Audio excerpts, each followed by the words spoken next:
and they didn't give up. They didn't quit overall. They started to have their heads down, which they themselves recognized and were able to pick back up and finish out strong throughout the rest of the game. Okay, let's talk about, first off, we'll talk about what bright spots on defense did you see during that game? Chris Orth at safety slash linebacker there. He came up, he had at least 7 tackles. Really great in run support, did some great things. Noah Bleach recognizing fronts, doing different things, calling plays out, and actually starting to flow to the ball. A whole lot more gang tackling than we've been used to. Guys were doing all their alignments and assignments once they got down to realizing what was going on. So very, very good defensively. The kids are learning and showing their growth versus last year versus this year, and I'm very proud of that. We up in the booth were impressed with the defensive line. They seem to penetrate well. They seem to get Conneaut's running backs caught in awkward positions, so we were impressed with the line.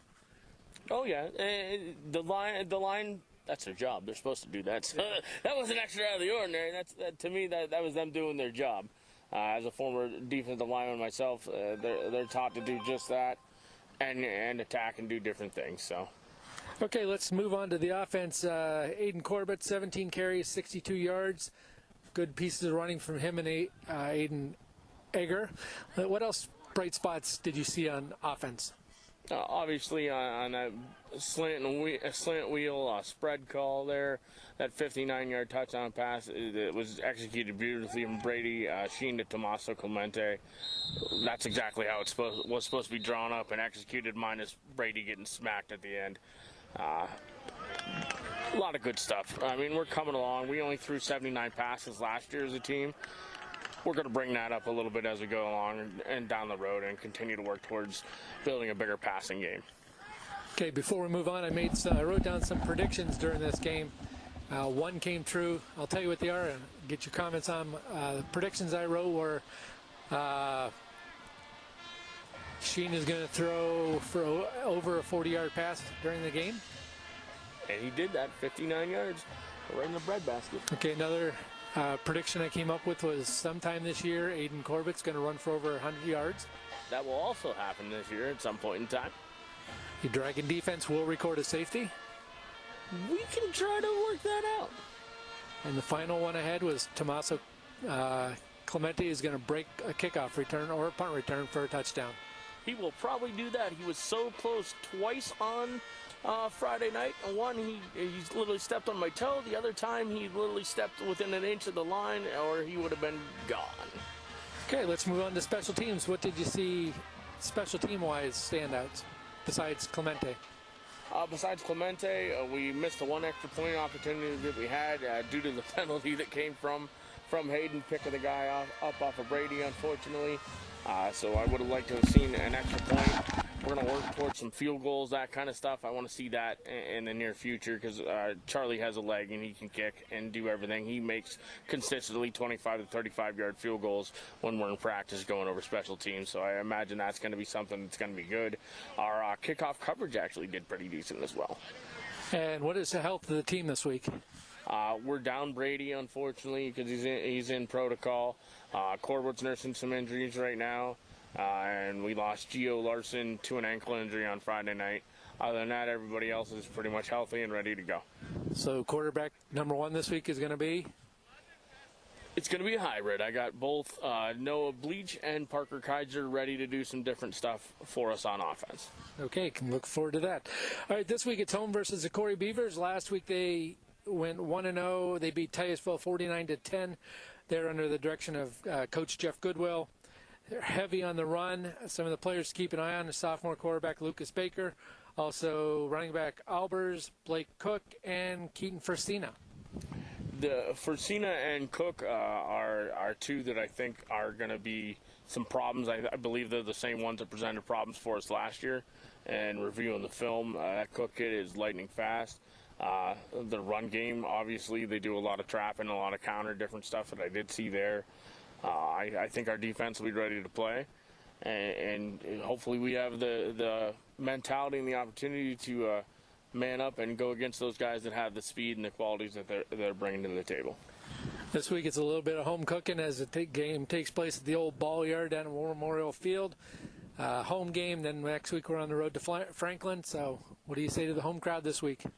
Just come out and support these kids. I'm telling you, they're working. They're 2 or 3 weeks into actually us being an actual full staff, and you wouldn't believe the amount of information, the amount of knowledge, the amount of just courage that it takes for these kids to come out and be a part of this football program and to actually learn, especially with the predicament that we're in, the way we didn't have, again, all summer, all winter, all that time to put stuff in and get these kids used to us. They've had literally about 3 weeks to get used to the coaching staff. As we continue to mesh and gel, the kids are going to get better. So please come out and support them. Show them that they're worth something and that they deserve the fans in the stands. Okay, Coach, good enough. Good luck tonight against the Corry Beavers. For Cricky, head coach Corber, I'm Dave Angstrom, and I'll send you up to the broadcast booth with John Robbins, myself, and Tim Giuliano. Okay, thank you very much, Dave. And we're getting ready for kickoff here. Overcast, cool, comfortable. It's football weather. 59 degrees. Yeah, the Dragons looking to bounce back from last week's loss against Corry. Warren in all navy blue tonight. The Beavers wearing black pants, white shirts, orange trim. And most of you who are listening to us probably can also see us on the stream. Yes, they can see us on the stream. So okay, Dragon Captain's coming out. Tommaso Clemente. Also, number 50 is Rutterer, Jacob Rutterer. Number 64, Harkins, and one more, and I can't see the number. Oh, there we go, 56, and that is number. That's Landon Nelson. Still trying to get familiar with these new faces on the Dragon team. We have a lot of new players this year, which is good. But bear with us as I will probably say, okay, hold on, let me check that a lot tonight. The Dragons will receive the opening kickoff. They will be defending the west, I guess northwest goal, because the field kind of goes northwest to southeast here in town. So they're going to be at the YMCA side, or they'll be at the YMCA side. Just simplify it, TJ. All right, at the YMCA side. We would have. Yeah, the cross it landmark would be the other side, or United would be fine, either one. It used to be Jensen Paint Company years ago. Yep, I remember that. This is the kind of weather I love to play in because it's comfortable. Moving around. There should be no cramping today. Well, there wasn't really any cramping last week. So last week we were in the 80s. I think we had one player that cramped up between the two teams all night long. Yeah, pickle juice, man. Pickle juice and bananas. Get some potassium. And broccoli. One time I was good old-fashioned water. Meadville's concession stand, the lacrosse game. Mustard is one of our guys cramping up. I yelled at somebody to get mustard, but luckily trainer had an entire, so the big multi-tool thing. Oh, plenty of sodium in that. All right, the Dragons will send Tommaso Clemente deep, Aiden Egger, and also for Warren, number 26, Garrett Copley. And that's a Sheffield name for sure. Well, TJ, it's time to put the leather. Let's call it some action. Beavers ready to get things rolling here as they're kicking to the Dragons. And we are now underway. That is fielded at the 25-yard line and getting maybe 6 yards at most. Number 8. And that's Alex Menio, and the Dragons will set up a good field position. Yeah, he went high in the sky to pick that one out of the air. Could have let it go to the back runners, but decided to take it himself. Woulda, shoulda, coulda. Now we got to do some woulda, shoulda, coulda, get some points here in the first drive. And the Dragons, as you mentioned earlier, Dave, ran the ball very well last week. Yep. Corbett had 68 yards or 70 yards, and Aiden had a bunch. So yeah, they look good in the backfield. Nice to see Corbett not hurt. Bleach is the quarterback. He's in the pistol. They send Tommaso Clemente in motion. They go the reverse. And here's, this is Corbett. Corbett's going to have near a first down. Depends on where they spot the ball, but it's at least a gain of 9. A little double reverse to start things off. Gets the crowd into the game. Everybody likes that one. Nice call from Coach Cricky. We will talk about that on Wednesday at Coach's Corner. I would expect the Dragons to pull out all the stops tonight because you're nothing to lose situation here. Right. And you want to see what your players can do. So it's 1st and 10. They did get enough for the first down. And Warren operating with one receiver split wide to the right. They send a man in motion, and they go with the jet sweep, and that's Clemente. And he is met rudely by several white shirts at the 40-yard line, and that's a loss of at least 3. Yeah, he didn't get a chance to get the momentum going like he does with the kickoffs. That's tough. They didn't hold their blocks on this near side in order to let him spring free. That's the whole... What you need in that type of scenario is to have that blocks on the near side and the reverse. You're gone to the races, but unable to hold it. By the time they realize that you're by them, and a young man named Landon Nickerson made the stop on that play. He had the initial hit.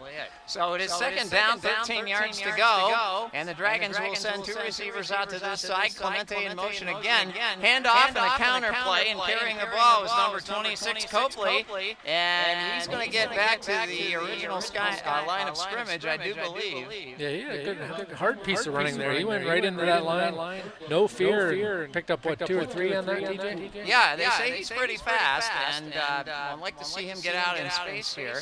So we're looking at 3rd down and 11, and the quarterback for the Dragons is Bleach so far, but Parker Kaiser.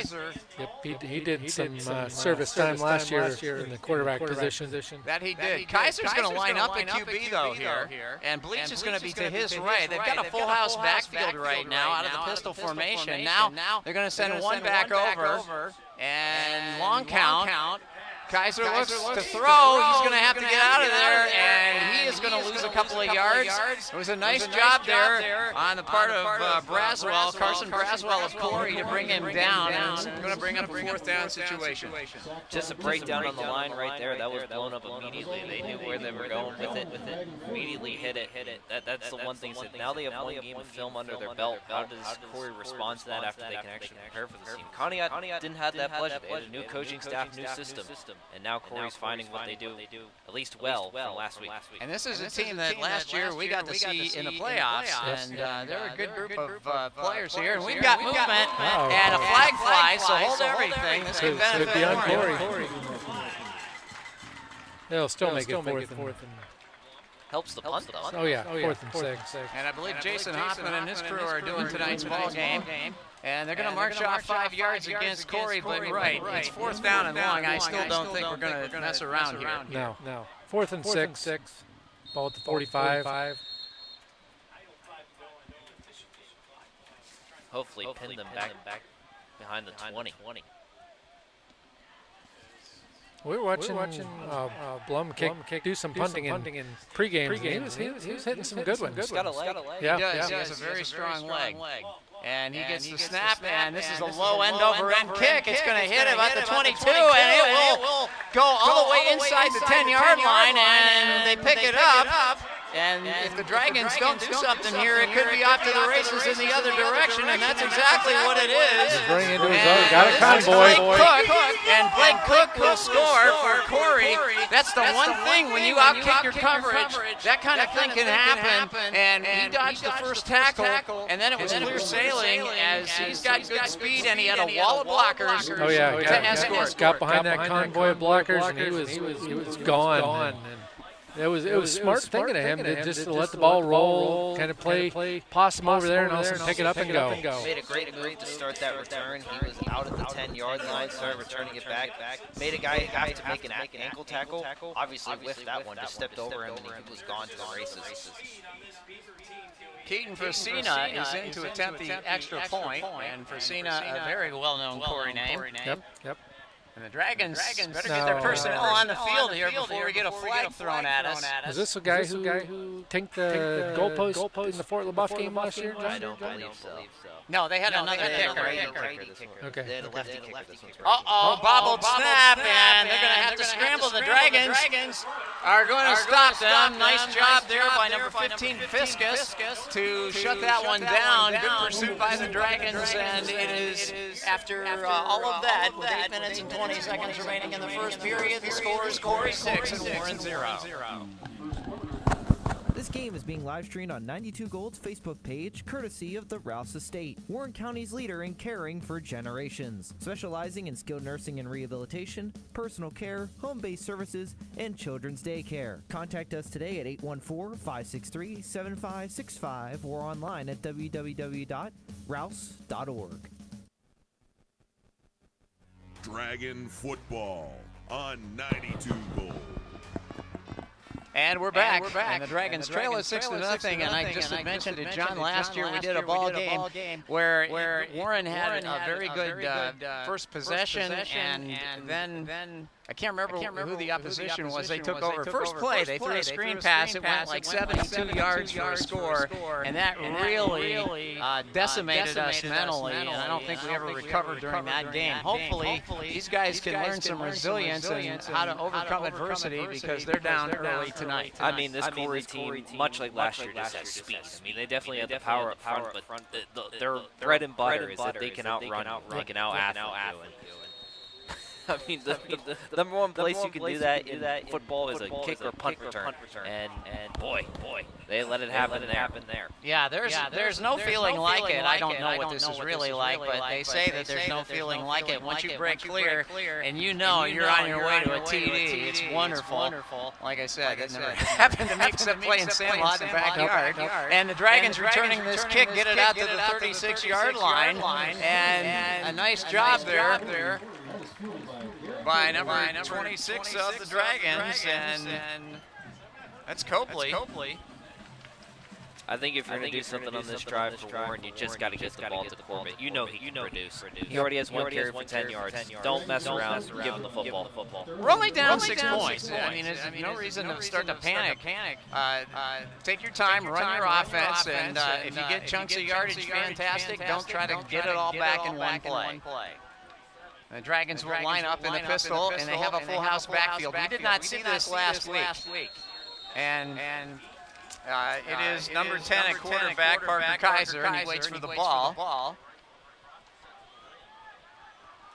And he will hand the ball off, and that is Corbett. Corbett reverses his field and is able to squeeze out about 3 or 4 yards. I thought he was down back behind the line of scrimmage, but he showed good moves and got away from the opposition that time. Yep, he's shifty back there. He is our, what do you call it, TJ, leaf in a windstorm player. He runs like that. It's hard to get a good hit on him. He's good. He's shifty. I mean, we saw last year even as a freshman. You got to remember, he's only a sophomore. Right. So he's already making moves like that as a sophomore. I mean, he puts on more muscle to that frame. He's going to be one special player. Yeah, and he's already strong, and he'll just get stronger and stronger as time goes on. It is second down and 5. The Dragons have the ball at their own 42. And here come the Beavers showing blitz. And they hand the ball off up the middle, and Eggers got an opening, 50, 48-yard line, and down there, and Warren moves the chains. Nice piece of running by Aiden Egger. Saw the block, saw the hole, and hit them both. That's the Aiden Egger we remember from last year. I mean, he struggled a little bit last week, but that's the one we remember where he was able to find that hole, slip through. He's not as fast or as springy as Corbett, but he's a different type of runner. He's got the low center of gravity. Yeah. He's kind of like an Emmett Smith type. Guys just fall off. Yeah, that's how it was when I used to run. I believe it. Ran. No. Come on. Just say you're taller than me. Yeah. First and 10 Dragons. I used to be really short. 48. And they will send number 12, Bleach, in motion. Hand the ball off, and this is going to be Copley, and they're going to get him behind the line of scrimmage. Loss of at least 4. Yes, and he didn't have anywhere to go. There's a flag on the play. In the defensive secondary. Let's see what this is about. So this is one of the things Nick other his insights brings the rules interpretation to the game. I was going to say, I'm really missing Nick right now. Yeah, he would be able to offer. Okay, we've got a personal foul against the Dragons. Those are the plays and the fouls that get you off schedule that you cannot have. And this is going to be really hurtful to the Dragons as they're going to be back in their own territory and 15 on top of it. It's going to be a first down and 30. Especially being a team that has down your starting quarterback.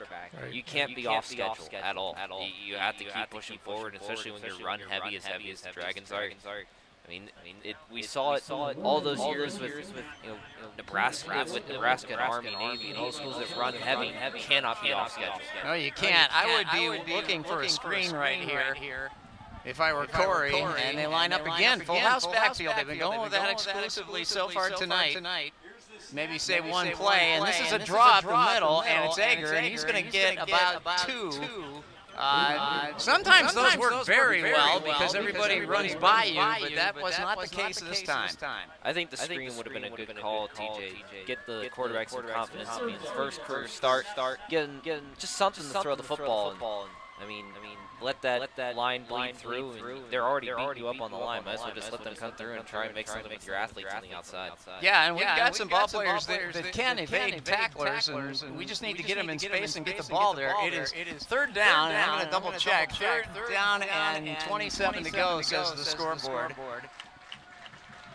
So Parker Kaiser waits for the ball.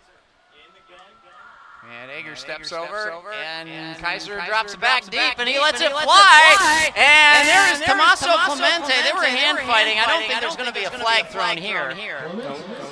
There is not. 17 against number 17. That was Chris Bemis of Corry battling Tommaso Clemente. And that was he aired that one out. It hung up just a little, but it was still not a bad throw. There definitely could have been some pass interference on that. It could have gone either way too. But I think our pregame, Dave, was about how Parker Kaiser has an arm. Yes. I mean, that's evident right there. I don't think anybody was ever doubtful that he had an arm, even after last week. Yeah, he let that one fly. That was a nice ball. May have been more effective if he'd have thrown it more on a line, but still. This is his first start, and this is going to be fielded, and it is number 3, Cook, and he's down the right sideline now, still going, and finally brought down by the Dragons around the 40, and a little extracurricular stuff going on the far sideline, but they halt that in a hurry. And so it remains 6-0 with 5:11 to go in the first quarter, and the Dragons could really use a break of some sort, whether it's a fumble on Corry's part, interception, or something like that, just to kind of get some momentum going. We got to put together a drive, and they know they can do that. Yep. Well, this is what we were talking about on Coach's Corner, how we were impressed with the defensive line last week to start the game. They worked wonders. They stymied the Conneaut run defense. So let's see what they do with Corry's. All right, the quarterback is Baker. He's going to hand the ball off, and they just go right up the gut with this one. And some good strength there shown on the part of the running back. And we'll identify who that was in just a moment. Yeah, Baker's only a sophomore. He inherits that position from the quarterback who they lost to graduation last year. That was Lamech Albers carrying the ball, and on the stop for the Dragons was number 55. That was Wyatt Stearns. It is second down and 5. And they shift 2 receivers, make it 3 to the near side of the field. And this throw is over the middle, and it is complete. Nice job to stay with him by Egger, number 22. Making the catch is Keaton Fresina. And that was a beautiful ball by Lucas Baker. Yep, he's got an arm on him, too. He throws a nice tight spiral. They're going no huddle right now as Corry hurries up to the ball. They move the change. First and 10, just inside the 20 of the Dragons. Now they shift in the backfield. Baker is in the pistol. And he's got all the time to throw it. He completes it. It is going to be a first and goal. Tucker Jackson is the receiver, number 4. I don't have him on the roster, but we'll put him there now. The simple slant pattern. Yep. And they ran that all last year. Remember? Yep, works every time. Yeah. It is hard. Indefensible. It is hard. I was going to say it's hard to cover that and make an incompletion without causing interference in 15 yards. Well, spotted the foul when you're on defense. And Baker's going to run. Now he holds up. He runs again. He's looking to throw it, and he just gets rid of it out of bounds. Wise play by Baker. He didn't have anybody to throw it to. It was good coverage by the Dragons. Yep, that shows a little bit of maturity, especially for a sophomore to make that decision. Yeah. Just throw it away. Good coaching, quarterback coaching there by the Corry coaches. Well, when you're down there, the field shrinks, and it's advantage to the defense because you're all bunched up, and so it's harder to get free from any of the defenders. It is a second and goal here. We've got 3:42 left in quarter number 1, and Baker is in the shotgun. Waits for the ball, gets it, and rolls to his right. He's looking into the end zone, and the Dragons are going to have to bring him down as he takes off, and he's over the goal line. I do believe he made it, and it is a touchdown for Corry. That's 7 yards for number 7, a beautiful piece of running. Just waited for his moment, cut up field, soaked 2 hits, and rolled into the end zone. We had good coverage once again, but unfortunately that's the problem that arises. You get a mobile quarterback like he can run the ball. And right there is the result. 6 points for Corry, and I would think they'll go for 2 here. Yes, they will.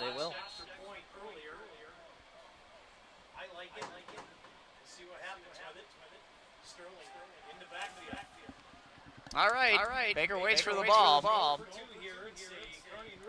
And the Dragons have everybody in the box, and they give it to the up back, and he is in the end zone.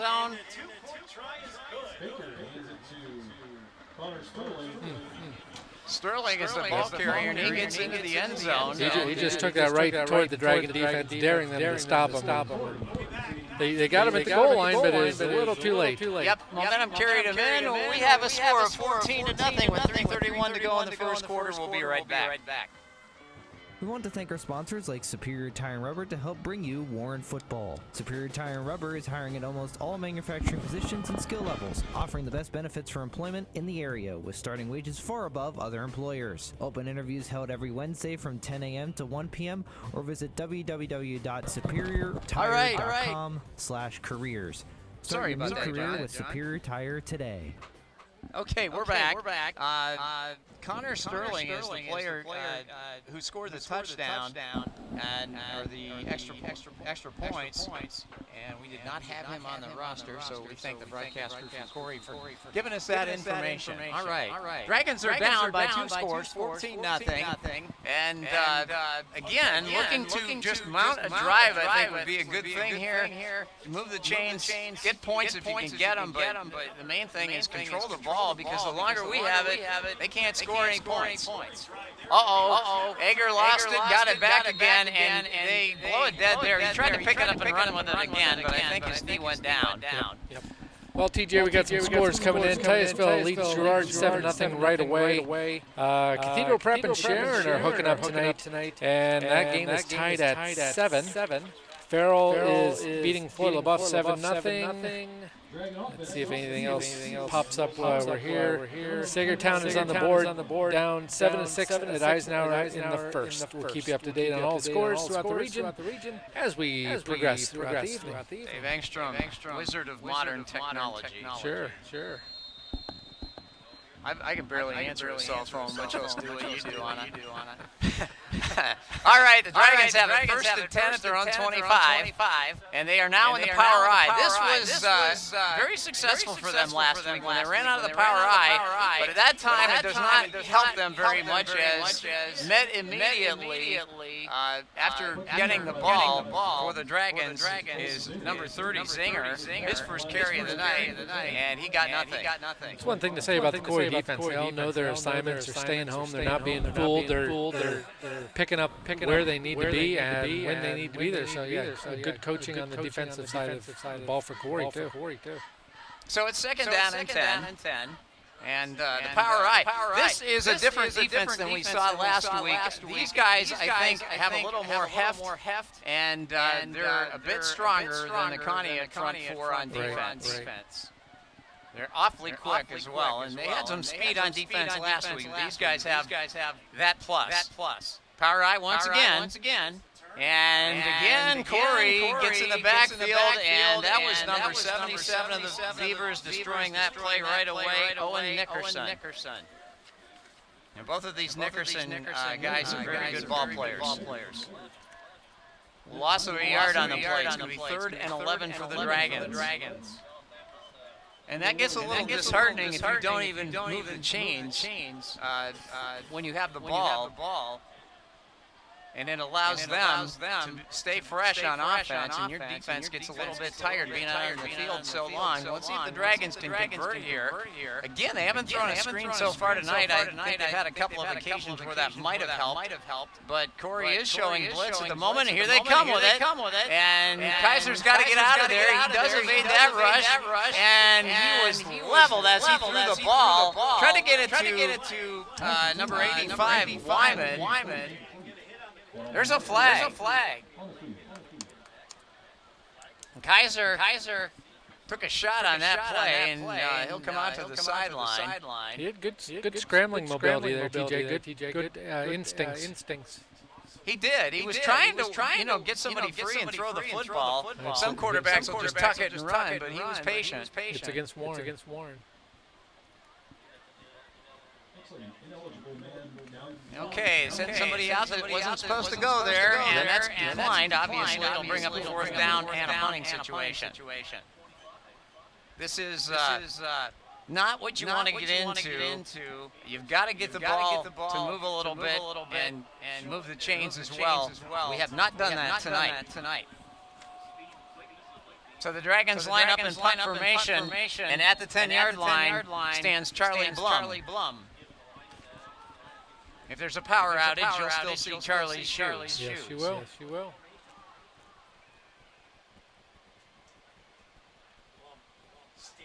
Long count. And they snap it, and he gets it over end over end. He gets rid of it, and it is caught at the 50-yard line. And nice job by the Dragon coverage. Good containment there, staying on your block. Clemente in on the tackle for the Dragons, along with number 2, Senseneg.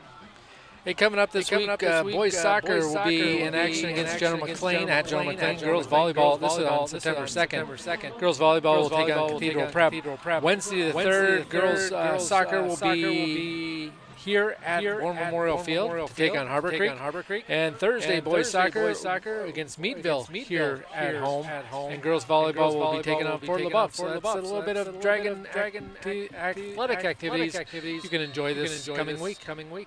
After the Labor Day weekend. It is 1st and 10, Corry. They have the ball at the Dragon 43. And they're in the shotgun.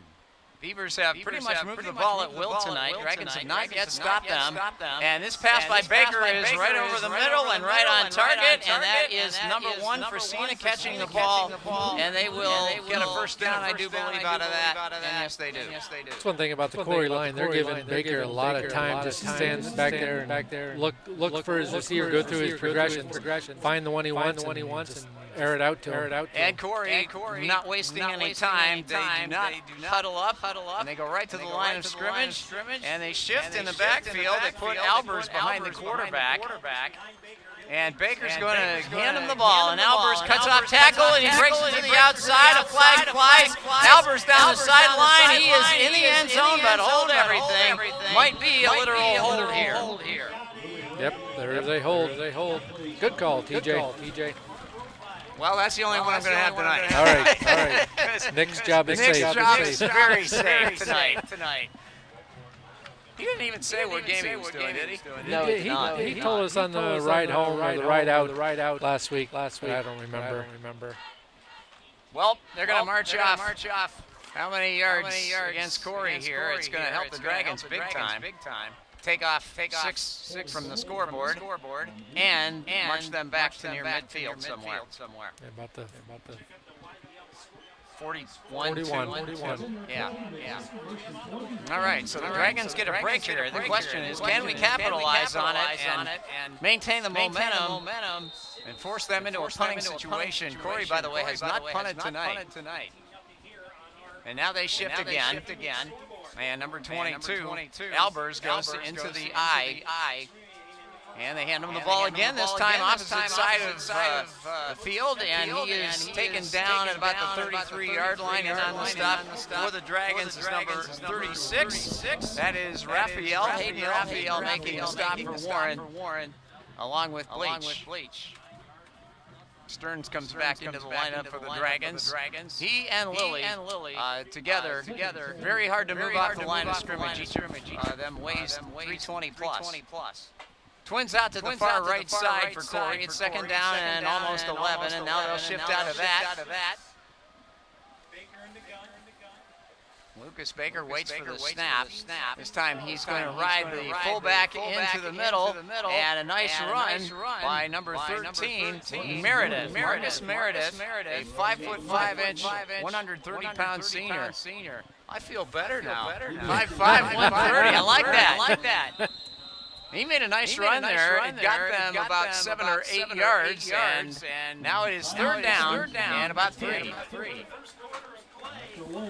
And the clock runs out on quarter number 1 here at War Memorial Field. The score, the Corry Beavers 14 and the Warren Dragons nothing.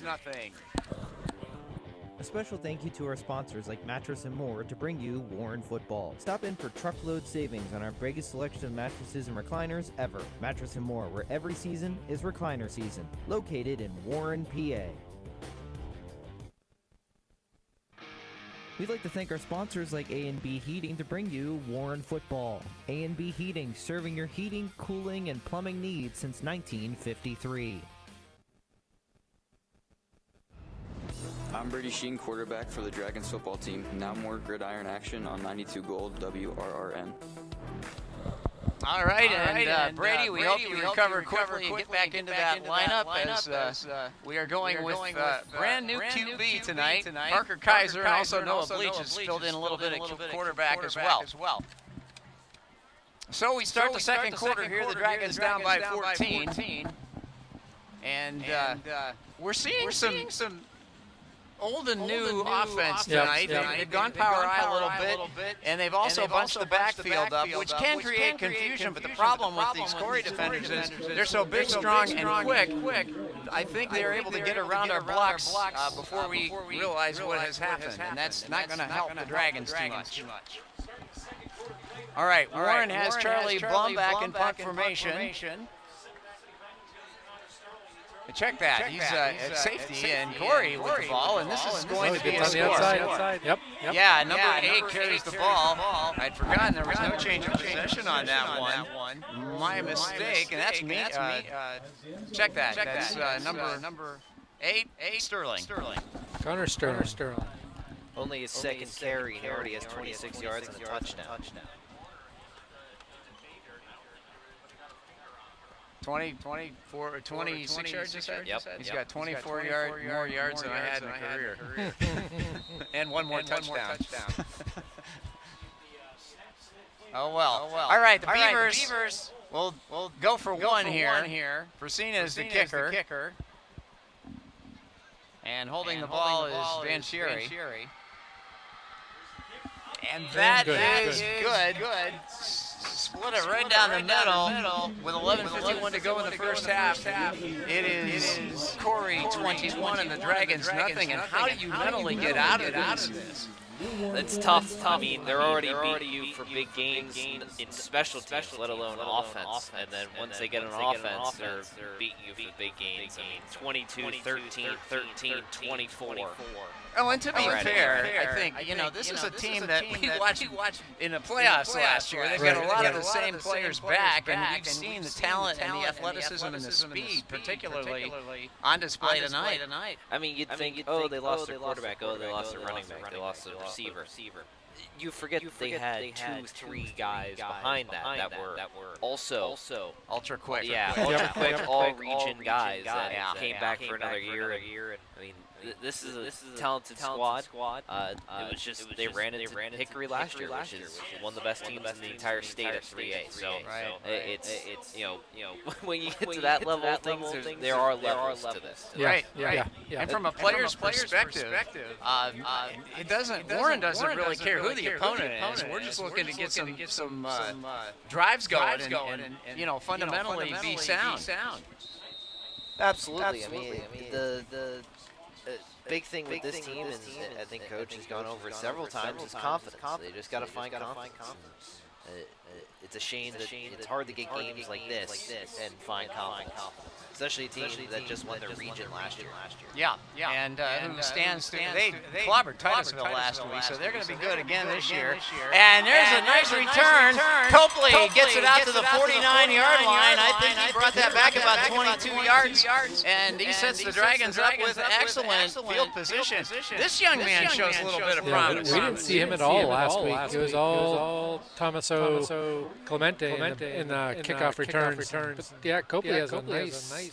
He's got some speed himself, and he's also not easy to bring down. So 1st and 10 Dragons. We've had good field position tonight. The problem is we haven't been able to mount anything consistent. And it has really hurt us because I think our defense is a little tired now already, and we're just in the beginning of the second quarter. Fortunately, the offense is on the field right now, and it is a 1st and 10. Warren will spread everybody out, and Parker Kaiser calls signals.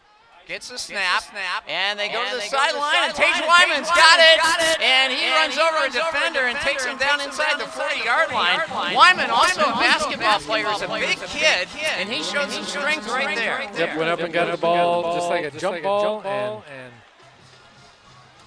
that's got to make Parker Kaiser feel better. His first completion of 2025 from Parker Kaiser. Nice. Sure-handed tight end. We'll use that as a trivia question down the road. Where were you the night Parker Kaiser threw his first completion? We were in the broadcast booth calling the game. That's right. So Parker Kaiser will bring his team out. It's a 1st and 10 Dragons. We talked about moving the chains. They did just that right there. Let's see if they can keep the momentum going. Now Wyman comes into the backfield as a setback beside the quarterback. And they've got everybody else spread. He drops the ball, but Kaiser recovers quickly. Hits Clemente with a screen. Tomaso, with his quickness, is able to get positive yardage out of that. They had Indebter right to the backfield. Yep. He made something happen on that play. Credit Parker Kaiser with enough cool to stand there and not panic and get rid of the ball to the receiver, I believe, who was the designated receiver in the beginning anyway. Good football smarts right there. Yeah. And his first start, I would say he's done all right so far. He throws a nice ball too. He put on a little mustard with that pass that had to be because he had to zip that in there for Tomaso to have any chance to catch it. I'll be wondering to see if they go to Wyman more. He seems to have sure hands. You mentioned being a basketball player. That helps you a lot. Yes.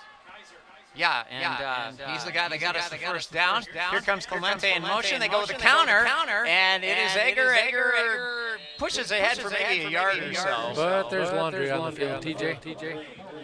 Well, that doesn't bear well for Warren, I don't think.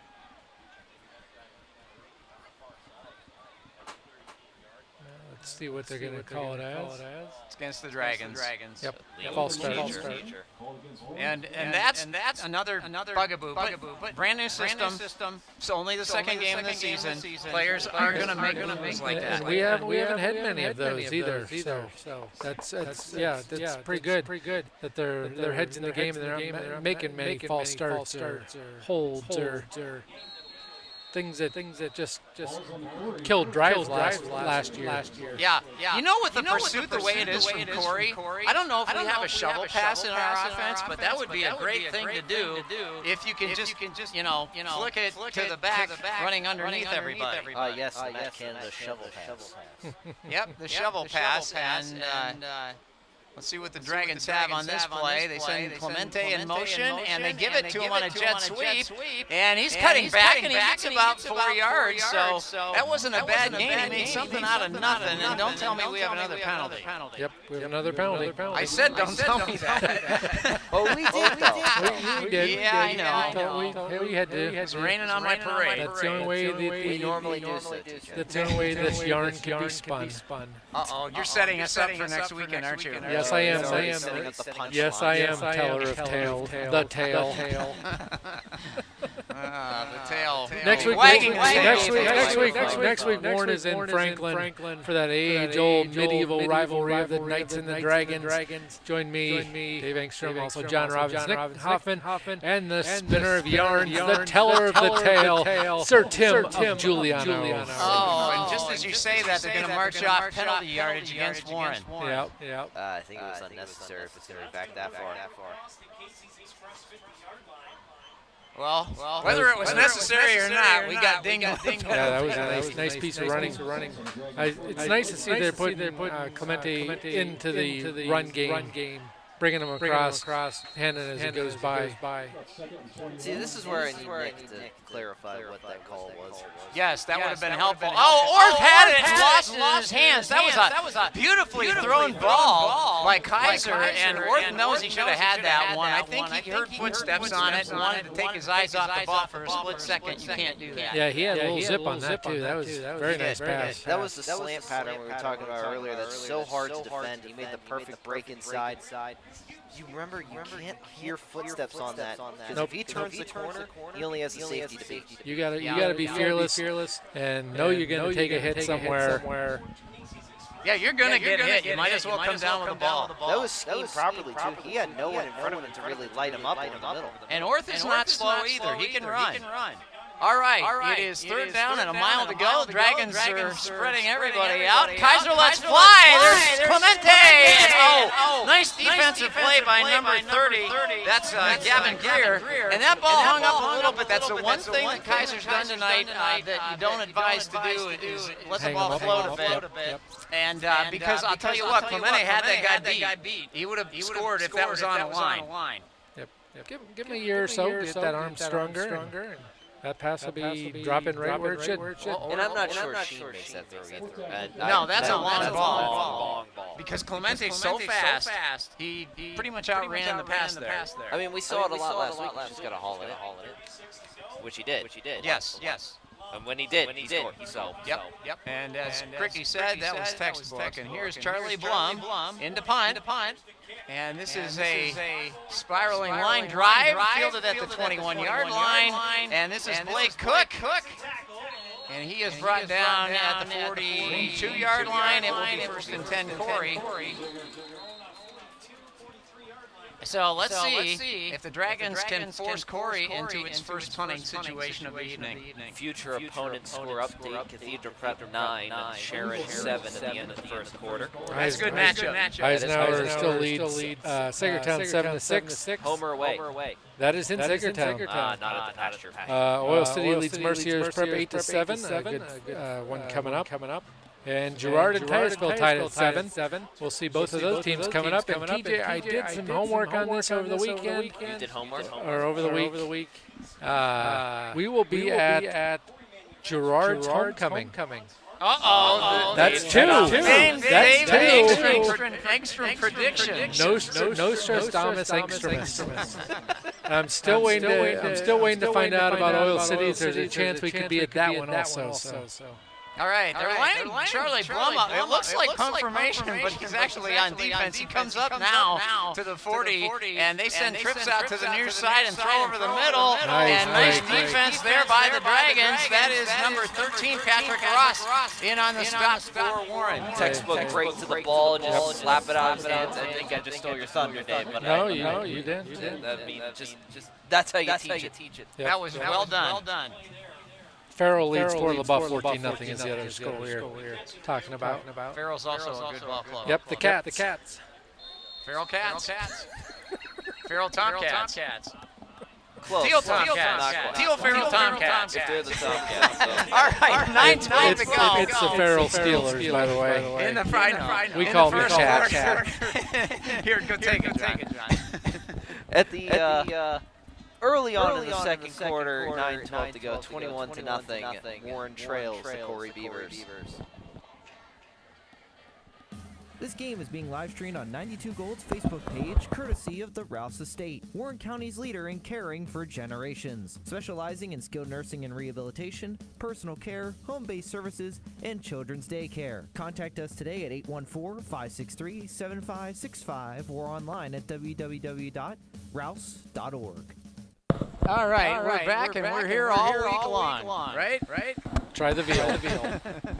Next show is next Friday night. Next Friday night, Franklin. We will be live.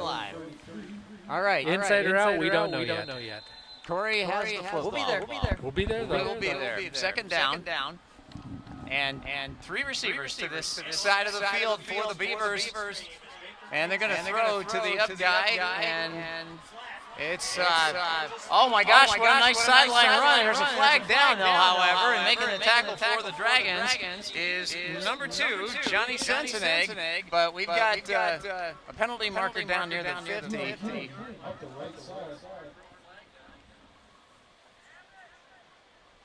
I think he said Neil Caden is number 5. A conference at the near side. Dion Kennedy. Okay. And the call is against Corry. Finally one goes our way. So they'll march it back. That was nice piece of running by Kennedy and all for naught. Dion Kennedy showing some remarkable speed. Actually, they do. They have a whole bunch of guys that can fly. Second down, 5 yards to go. And the ball is at the 38.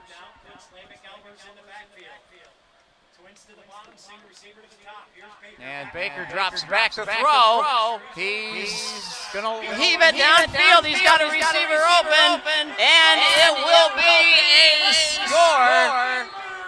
That's number 4, Tucker Jackson with the touchdown reception. Wow. And I think that was more, well, it was partly his speed, but we froze on that play just for a split second, and I think that was enough to get him in the open. That was a great play fake. Baker did a nice job from his end, and he threw that ball 50 yards plus in the air. That was a really nice throw and a nice catch. Touchdown, Corry. And here is Fresina in to attempt the PAT, which will put them up 28-zip if it's good.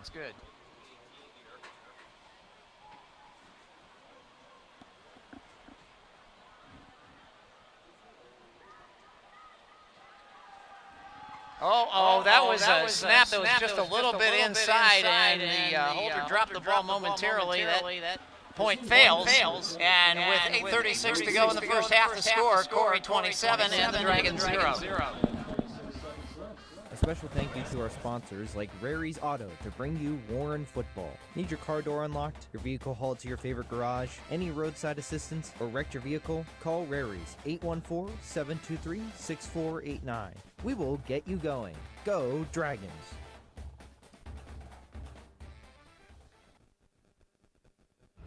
I'm Hayden Lilly, left tackle for the Dragon football team. Heroes play all season long right here at 92 Gold, WRRN. Okay, back at Dragon football here at Memorial Field. First home game of the season. Dragons trying to rebound off last week's loss, but they've got problems of their own tonight. And they trail it by 27 right now. Yeah, it was a 59-yard pass play. Good strength on his arm. Oh, yeah, just the receiver got behind the secondary, and he was gone. They don't look much different, if any different at all, from last year's team. No, they don't. Lucas Baker, like I say, is only a sophomore. So we're going to see him the next couple of years. And we'll have a defense for him. Back to back young quarterbacks we've seen going against Warren that are some pretty solid prospects. I mean, it does help that I think Lucas Baker has a little bit less of a run game-based offense that we saw last week. He has the arm. But he has more of an arm. But both will be very good prospects. Yep.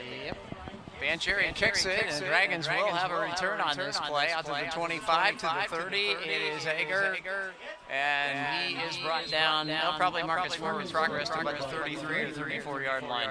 Hey, coming at the end of the game, we will pick a player of the game, brought to you by Mattress and More. We can stop in for truckload savings. Biggest selection of mattresses and recliners ever, Mattress and More.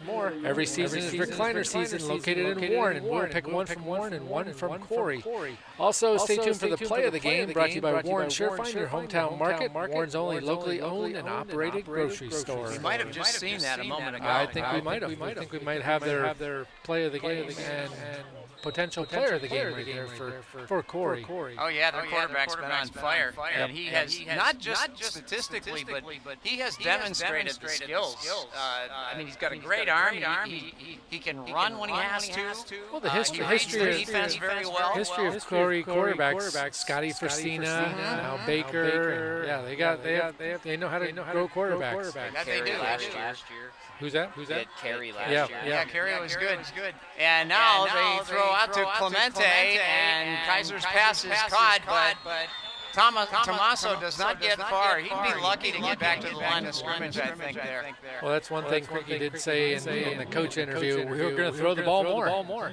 And they're doing just that. And I'm impressed with this young man. He is not panicking back there at all. No, they just got to set up those blocks on the far side if you're going to run a screen pass over there. That was the only problem. Yeah, I like the slants. Like every team in D10 runs that slant except for us. But now looks like we have incorporated it into our playbook. I don't think just D10. Every team in football. Okay. I was trying to keep it local, but thanks, John. Pretty safe to say when they eliminated that Chuck in the first 5 yards, it changed everything. And now they throw to Wyman again. He eludes a couple of tacklers, but he makes 3 more right away. Yeah. And they bring him down, and I don't think he got positive yardage that time either. Kind of threw it behind him. He had to turn around, go and grab it, then turn around, back around, and try and make positive yards. So it is going to be third down and let's call it 9 plus a little more to go. We need to get to our own 44-yard line. This would be a good time for a big play on the part of the Dragons. If they can give him enough time to set up and throw, because if he can do that, he'll find a receiver. I like this kid's arm. He and Sheen both. Yeah. And Kaiser backs up. Now he rolls, flushed out, dodges one tackler. It's picked off. He was getting desperate, and he threw it to Blum, and it was stolen by number 30 of Corry. That is Gavin Greer. And he brings it back inside the 30, inside the 20, no, right at the 25. And that was a case of the quarterback trying to wait till the very last second and look at all his options, and that's what you want your QB to do. But when he released the ball, he didn't have anything on it, and it was picked off. A little flag on the play, too. And if at worst he plays desperate like that, that's not a bad thing. That's actually, I think, a good sign in a quarterback because he's not panicking. He had the right player to throw to. It just like you said, there wasn't enough on it, and the safety jumped right in front of Bloom and picked it off. So this is going to be against Corry, I think. Yes, against Corry.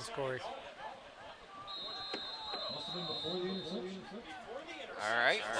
So we get to keep the football. It was before the interception. Where's Nick when you need him? He's down on a field somewhere. Well, we can ask his dad maybe. Yep. So we'll mic him up. Okay, Dragons have a third and about 5 to go. And Blum is split wide to the right, and Kaiser is going to be thrown for a loss. There was no way he was going to get out of that. There were white shirts everywhere. Yep, he got bumped, and they just kind of moved his momentum backwards, and he couldn't recover. I mean, they read that gap immediately. He was through the almost looked like before the snap through there.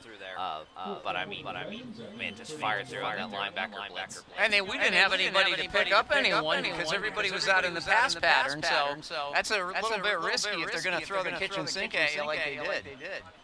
Charlie Blum standing at his 15 in punt formation.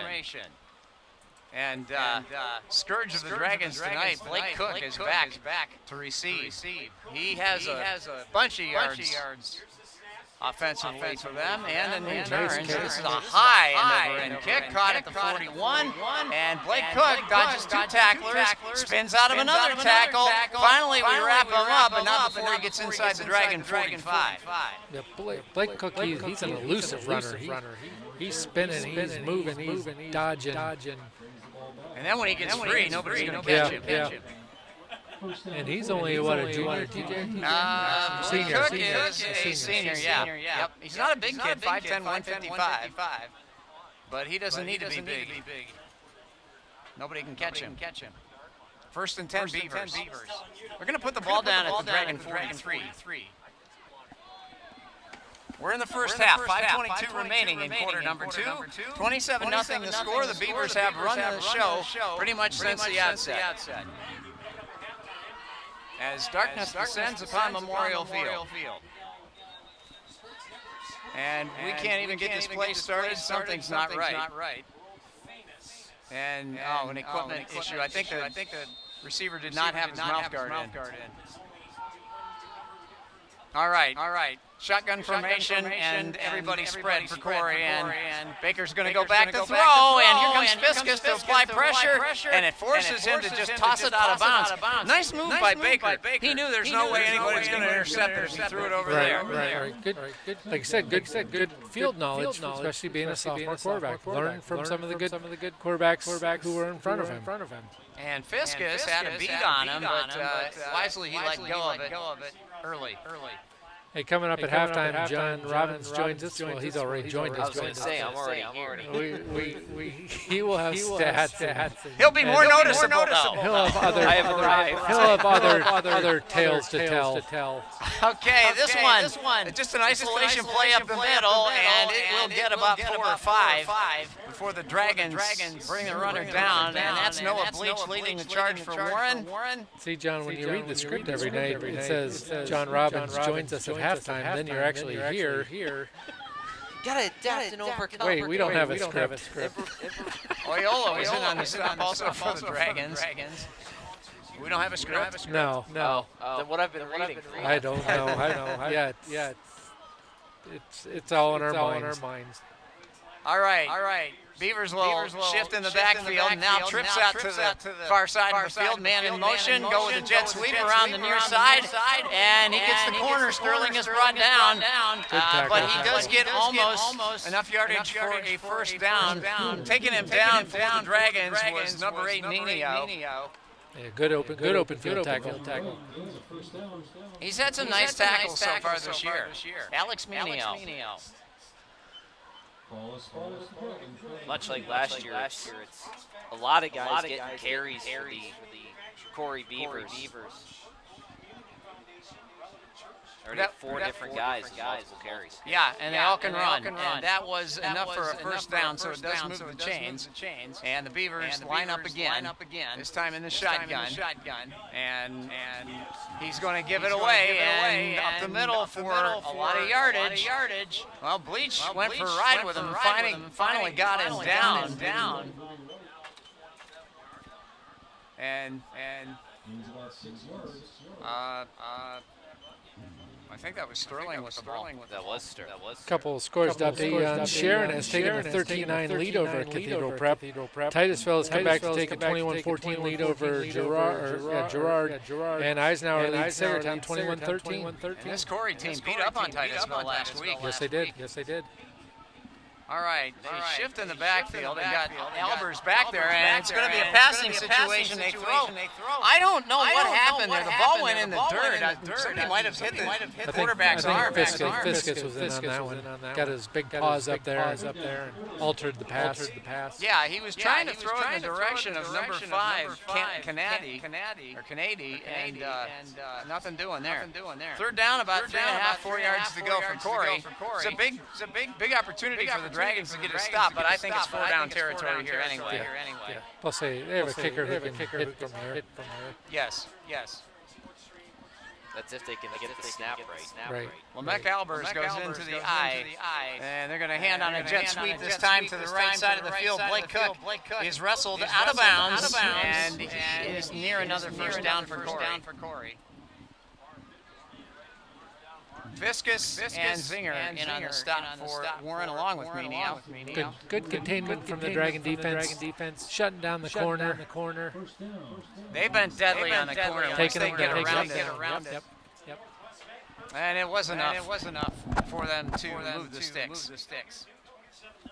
3:33 the time remaining in the first half. Tim Giuliano along with Dave Engstrom and John Robbins. Nick Hoffman is on assignment tonight, officiating another game. Corry lines up with 3 receivers to the far side. Baker drops back, lets it go to the other way, and it is over everybody's head and out of bounds. Covering on the play for the Dragons was number 2 Sensenegg, but there's no way anybody can catch that. Nope, a little too much arm strength on that one. You're only 23 yards from a touchdown, and he threw it like you're 53 yards. Yeah, he really had something on that. A little bit of the sophomore kind of early stakes. Right. You were waiting for when those would show up, and there's one. Or maybe he was just showing off. It could be too. Could be a possibility. All right, handoff, and it is off left tackle, and the Dragons do a great job to snuff that play right where it starts. Give credit to number 64 of Warren, that's Tyson Harkins, who came up and made the hit on number 8, Sterling. Sterling 5 carries, 41 yards already in a touchdown. 8 yards a pop. And then some. To be exact.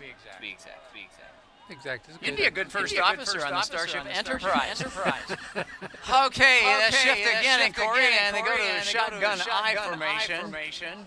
And Baker's going to roll to his left. Dragons applying some pressure, but he gets the pass off. It is complete, and that's going to be a gain of about 6 or 8. Schmidt in on the stop. Again, good containment for the Dragons. They're not letting the second or third effort get done by the Corry Beavers. All right, fourth down, they're going for it, as you would expect here. The ball inside the 20. At about the 17, and they shift once again, and try to spread that Dragon defense out, which is exactly what they did. And now they're going to go right around off tackle, and that's going to be first down and then some, as Albers gets all the way down to the 5-yard line. Zinger made the stop for Warren. He missed, a couple of players missed him, and I think Menio was the guy that made first contact, but was unable to wrap up and hold on, and he's a little shaken up and slow to get up. So the Dragons will tend to him, and we will take a little time out here and be back in a moment. We want to thank our sponsors like Superior Tire and Rubber to help bring you Warren football. Superior Tire and Rubber is hiring at almost all manufacturing positions and skill levels, offering the best benefits for employment in the area with starting wages far above other employers. Open interviews held every Wednesday from 10 a.m. to 1 p.m. or visit www.superiortire.com/careers. Start your new career with Superior Tire today. And we are back. Alex Menio able to walk off on his own power. And Corry has a first and goal. The ball rests at the 6, and 2:28 remain in the second quarter. Of course, goal line defense situation, but again, they spread their offense way out. 2 receivers to the far side of the field. And Baker waits for the snap. And he fakes and throws, and he's got a touchdown. That was a dart he threw to Keaton Frasina, and it's good for the score. And how much you guys want to bet that they go for 2 on this one? I bet two. I would certainly go for 2, because if they get it, then a fast clock ensues in the third quarter. Yep. I mean, it's a smart move. We know Corry from last year, they're quick to pull their starters as soon as they get that running clock. Unlike Conneaut the past two seasons, who had their starters in the fourth quarter. I think that serves Corry, though, because you pull your starters early in a ball game. Those guys that are freshmen, sophomores, and juniors are going to come up and get a chance to play some varsity ball, and it helps them for the next year. All right, they snap it, and Baker eludes the rush, and he throws to the corner, and it is Incomplete. Good job there by Charlie Blum to knock that ball out of the hands of the intended receiver. I think it was Cook, and it was. And so the Dragons do a good job to stop that. So it frustrates Corry's quest for a 35-point lead. 2:13 remain in the first half. The score, the Corry Beavers 33 and the Warren Dragons 0. See the flags from the cheerleaders on the sideline. Beavers scoring at will here in the first half. A special thank you to our sponsors like Mattress & More to bring you Warren Football. Stop in for truckload savings on our biggest selection of mattresses and recliners ever. Mattress & More, where every season is recliner season. Located in Warren, PA.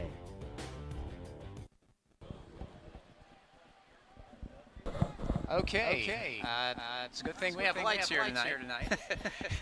They are shining brightly, and it's interesting how in August, late August, and early September, the sunset, it just seems like it changes a lot. Oh yeah. Quick now. Now we're dark, almost dark before 8 o'clock. Yep, midsummer it was around 9 o'clock or after, and now we're I don't think even making it to 8. Dragons on the return of the kick. It's Clemente, and he is going to be driven backwards after getting to about the 30-yard line, and that's still not bad field position, but Warren has not been able to consistently move the ball tonight. We've had some flashes, but we're not putting together a drive. Corry's defense has dominated. They're big, they're fast, they're physical. The Dragons, no secret, the Dragons have their work cut out for them. Oh yeah. They. So you go in at halftime, and your coach Corbar. What do you say to the kids? Do you give them a rousing, motivational speech, or just kind of praise what we did right? Here's what we got to work on. Let's just go out and play our game. I think you keep it low-key and say, hey, look, it's obvious they've got a lot of talent. They're playing good ball tonight. Let's see what we can do here and just worry about improving what we do. Right.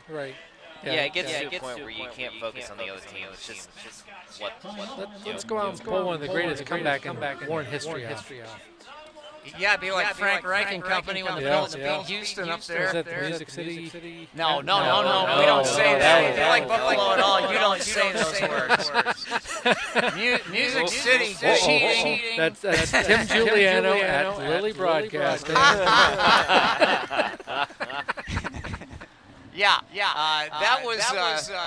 I thought it was. Which doesn't exist, by the way. Pass, but anyways. Yeah. That's my opinion, and we're allowed to have that. All right. Well, we'll take a break and come back in just a moment. 2:05 to go in the first half. We'd like to thank our sponsors like A&B Heating to bring you Warren Football. A&B Heating, serving your heating, cooling, and plumbing needs since 1953. You're listening to Warren Football on 92 Gold. All right, welcome back. Dragon football at Memorial Field. Dragons trailing 33-0. They have the football with 2 minutes and 5 seconds left. And they are, let's see, 72 yards away from the goal line. They stack the backfield. And hand the ball off up the middle, and that's going to be a pickup of about 3 or 4. Corbett was dumped long after the whistle blew, but no flags have been thrown. That's only, second or third time he's called his name, right, John? Yeah, he only has 3 carries for 20 yards, so he is getting the average yards per carry, but he's not getting a lot of carries. No. As far as I know, he's not injured or anything. Well, he was a little bit. He was kind of a game-time decision. Okay. I mean, I saw pregame was fully dressed, and you could hear him talking pretty loudly. He feels great tonight, so interested to see how much more he'll get run in the second half. Blum goes in motion now, and Corry's showing like they're wanna blitz, and here they come. And Kaiser rolls out. And he lets it go out of bounds. Wise decision. There was nobody open. There was nobody there, and he was going to get dumped for a significant loss. Good good football awareness right there. Like I said, being only a freshman, to know not to throw it down the field, just dump it out of bounds. I don't know if he is so relaxed that he's kind of looks like he's not running full speed out there to get away from the rush, or maybe that's as fast as he can run. I haven't figured that out yet. Well, let's not. I think that speed will come. I think he's just. Yeah, he may not know that there's a bear chasing him behind him. Yeah, there's another gear. Yeah, you gotta step it up a little bit if you want to be able to throw the ball comfortably and avoid the rush. Well, comfortably, that's a bit of a stretch. All right, Blum in motion again. And we've got a whistle and hold everything.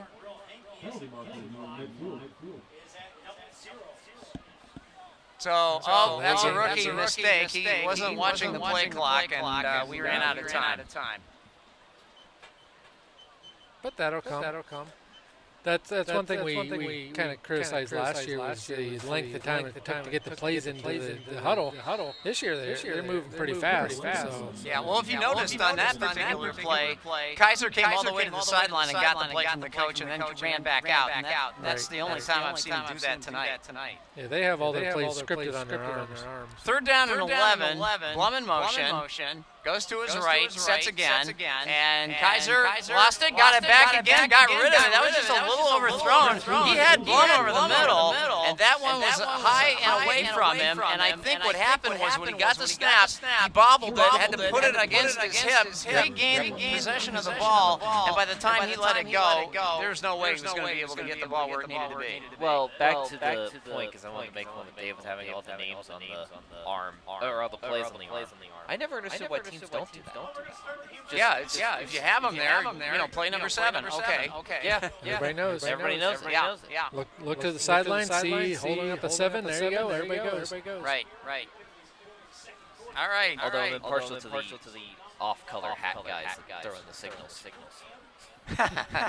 So Jim Harbaugh. And Charlie Blum kicks a very short high one this time. That's going to roll backwards against the Dragons, and it's finally down there at the 38-yard line.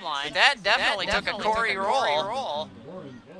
58.4 seconds left to go until halftime. They may try as best they can to get points on the board before they go in there so that they can put their second, third-string players in the second half. Why wouldn't you? That's kind of my thing. Well, yeah, you want to do that because it's not about beating up on the other team. We know. Experience. Yeah, this game is all but over with in terms of a win-loss thing. But nonetheless, it's an opportunity for both teams to execute. Now hold on. There's 24-ish minutes left in regulation. So let's slow down a little. There's still some time. All right.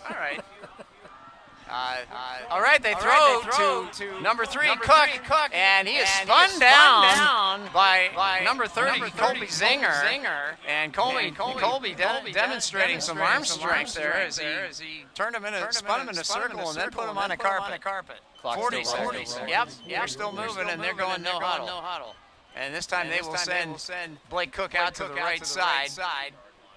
And he is with Schmidt. And the handoff, off-tackle play up the middle, and moving the pile all the way down to the 26-yard line. And let's see, that was Kennedy getting the first down for Corry. And a timeout has been taken by the Beavers. So, John, I think you're following your cue there. Yeah, I mean, call timeout. Yeah, you just gotta. No, we'll keep it here. I mean, we still got only 19 seconds left. I think at this point you start opening up the pass game a little bit. I mean, you still have 26-ish yards to go. You got to throw the football. They only threw on one. They're able to run and get a little bit pretty significant yardage, but you only have one timeout left, so you're going to have to start throwing the football with 19 seconds left. And we've seen the kicking troubles they've had thus far, so they can't put it through and make it 36, which would still qualify for the running clock. So So Eisenhower puts another tally on the board against Sagertown. They are now up 28 to 13. Oil City has taken a 29-7 lead over Mercier's Prep. And the big game going on today, Sharon has a 13-9 lead over Cathedral Prep. That game is in Erie. Gerard now is leading Titusville 28-21 in a shootout in Titusville. Okay, Dave, thank you. And Baker's going to throw the ball a little bit outside. He was trying to get it to Fresina. Incomplete. Good coverage on the play. I believe Clemente was the defender on it. No, it was not. It was actually number 2 for the Dragon Cincinnati. 15 seconds. So still got one timeout. You can throw it over the middle here. Get a decent chunk of yardage. Yep, and they, as you said, they have the timeout available to them, and now they're going to send 3 receivers over the other side, and they have Fresina here. And Baker will drop back to throw it, and he's going to try to run up the middle, and that was not a wise decision, as he's going to be dumped. Making the tackle for the Dragons was number 52, and that is Loyola. Corry has called timeout again. Might as well use them. You have them. Right. Third down, and they need to. They're at the 17-yard line. So let's take a break. We'll be right back. This game is being live streamed on 92 Gold's Facebook page, courtesy of the Rouse Estate, Warren County's leader in caring for generations, specializing in skilled nursing and rehabilitation, personal care, home-based services, and children's daycare. Contact us today at 814-563-7565 or online at www.rouse.org. And we're back for the final 8.5 seconds at Memorial Field in the first half. The Dragons are trailing 33-0. The Beavers trying to get at least 2 points, which they're going to need either 3 or 6, but they would like to push that fast clock if they can do it before the half runs out. So you got 2 shots at the end zone, I think. Yeah. Shotgun. Baker drops back. Lets it go, and he's got a receiver open, and it's just thrown a little bit too far. I think it was Cook, and he could not catch up to it. But 2.6 seconds still remain. Yeah, he was wide open going in. I think Charlie Blum saw that. And was like, whose man was that? Yeah, we got confused in the secondary, and he was wide open. That should have been a touchdown. He just put too much on the ball. The safety had to come over and help, and he didn't. He leaped low. I mean, with a guy like that, you're not going to recover. You're not going to let him get a step. Right. So Sterling and Baker are out there at the far side. Now they shift over, and Albers comes to line up behind the quarterback. And Baker's going to go and throw the other side of the field. And it is a touchdown. Fresina caught the ball, and that one, unlike the first pass, was perfectly placed. Yep, right in the old bread basket. Right as time ran out. It could not have been executed better. That throw was perfect, and he got behind the defender, and that was what the play was designed to do. He got it. It was a throw to the corner, and it was executed to perfection. And so here's Keaton Fresina to attempt the PAT, and he can make it an even 40 points if he puts it through the uprights.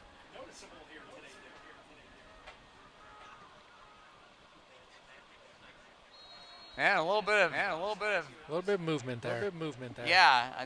Charlie On Blum. the near side, Blum with those fluorescent green shoes of his, hard to miss. And if he moves those early, it's going to be noticeable. Kind of highlights the player right off the bat if he does something like that. Yep. They're going to go ahead and kick it here with Fresina lining up.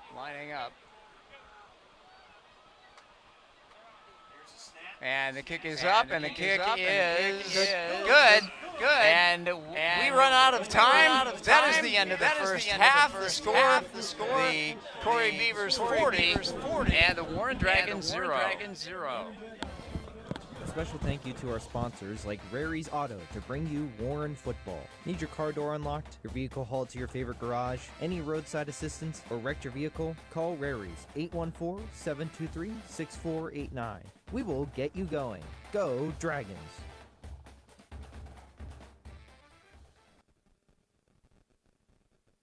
We want to thank our sponsors like Superior Tire and Rubber to help bring you Warren Football. Superior Tire and Rubber is hiring at almost all manufacturing positions and skill levels, offering the best benefits for employment in the area with starting wages far above other employers. Open interviews held every Wednesday from 10 a.m. to 1 p.m. or visit www.superiortire.com/careers.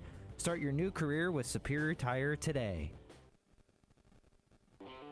A special thank you to our sponsors like Mattress & More to bring you Warren Football. Stop in for truckload savings on our biggest selection of mattresses and recliners ever. Mattress & More, where every season is recliner season. Located in Warren, PA.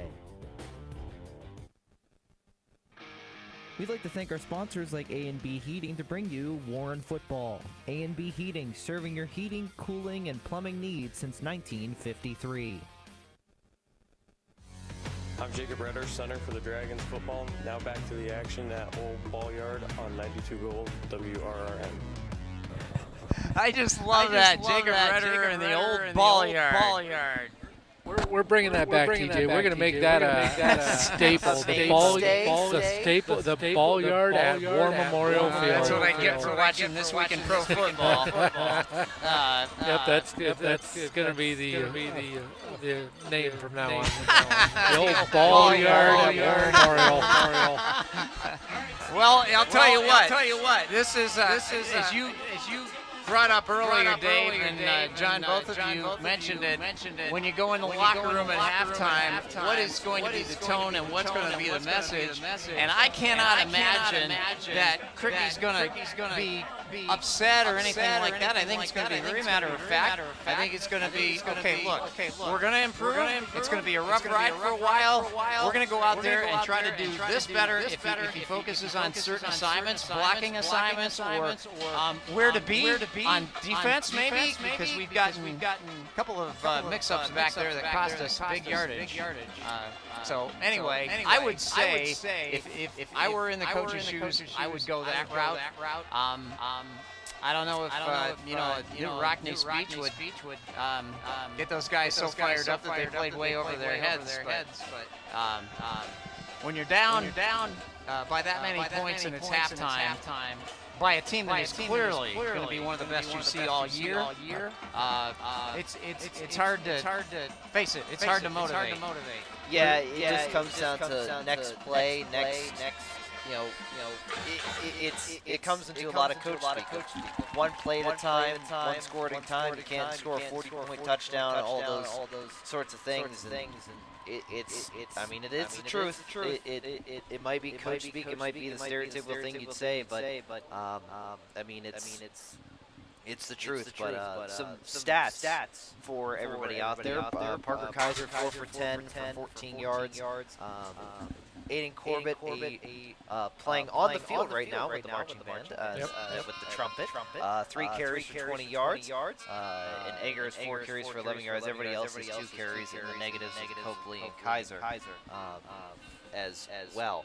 If you're looking at the receiving, it's 2 catches for 11 yards for Wyman, and then Clemente is 2 catches for 3 yards. And then going on to the Corry Beavers, it is Lucas Baker, 8 for 16, 149 yards, 3 touchdowns through the air. He also has 2 carries for 7 yards and a touchdown as well on the ground. With them leading the way is Connor Sterling, 5 carries, 41 yards and a touchdown.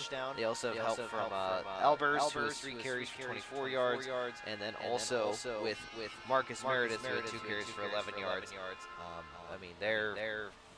They're a talented football team. I don't think that's really lost on anybody. You said it, John. Speaking of talent, we have to make mention of this. Number 3, Aiden Corbett is out with the band, and he is playing a trumpet. Yep. And that is impressive. And marching in the halftime show. You talk about being able to do it all. There you go. I once saw a 5-person band. I can't remember the team. Playing at Heinz Field for the Whitfield Championship. 2 of their players were on the football team. That's awesome. I just love that. Yeah. I think it's great that they're able to do that. Biggest game of these kids' lives. It's the Whitfield Championship. You're playing at Heinz Field. You're still out there with the band. I find that awesome. It is. It's great. I mean, and it speaks to Team player. Team player, and the school itself is good with that, and I like that because sometimes they don't want to let you do. You got to be in the halftime and hear the message and stuff, and I get that. But hey, this kid's got a talent and an ability. Let him use it. Well, it's one player. You can just tell them after, and you just be like, hey, this is the Spark Notes version of what we told the guys. Spark Notes. What's that? It's just summarization. Like the Cliff Notes version of the Spark Notes is the Cliff Notes version? Yeah. Okay. Cliff Notes, Spark Notes, I use it interchangeably. Okay. Never heard Spark Notes. It's like the old ball yard. You don't hear about that too much. Spark Notes. You do now. It's a website for just like summarization. Mostly a book. Okay. Yeah, growing up we knew it's Cliff Notes. That's where Spark Notes comes from. Okay. Cliff Notes, Spark Notes. But yeah, I mean, especially for an athlete like Corbett, I mean, he'll figure it out. He's smart enough. He'll figure it out. I mean, I think the one pain right now for the Warren Dragons is not having Brady Sheen. He can't open up the pass game. I don't think Kaiser's doing a bad job. I just don't, he's not Brady Sheen. Right. You're not the experience. Give me experience. Give him some time. And like you say, he throws a nice ball. It's just he's got to be able to read the defense a little better and know where, go through his progressions, know where, of course, you got to have time to do that. Yeah, I mean, he's had some accuracy issues. I mean, he's thrown a little bit short or sailed it. But also, as you mentioned, didn't have time. You already made the point. But it's the truth. It's just these are tough. I think TJ put it properly. This is one of the better teams you'll see all year. Talent-wise, they have it everywhere. 2 weeks from now is probably one of the best teams we'll see all year. And they wear orange and black also. Yes, they do. They also wear orange and black. And have won many state titles.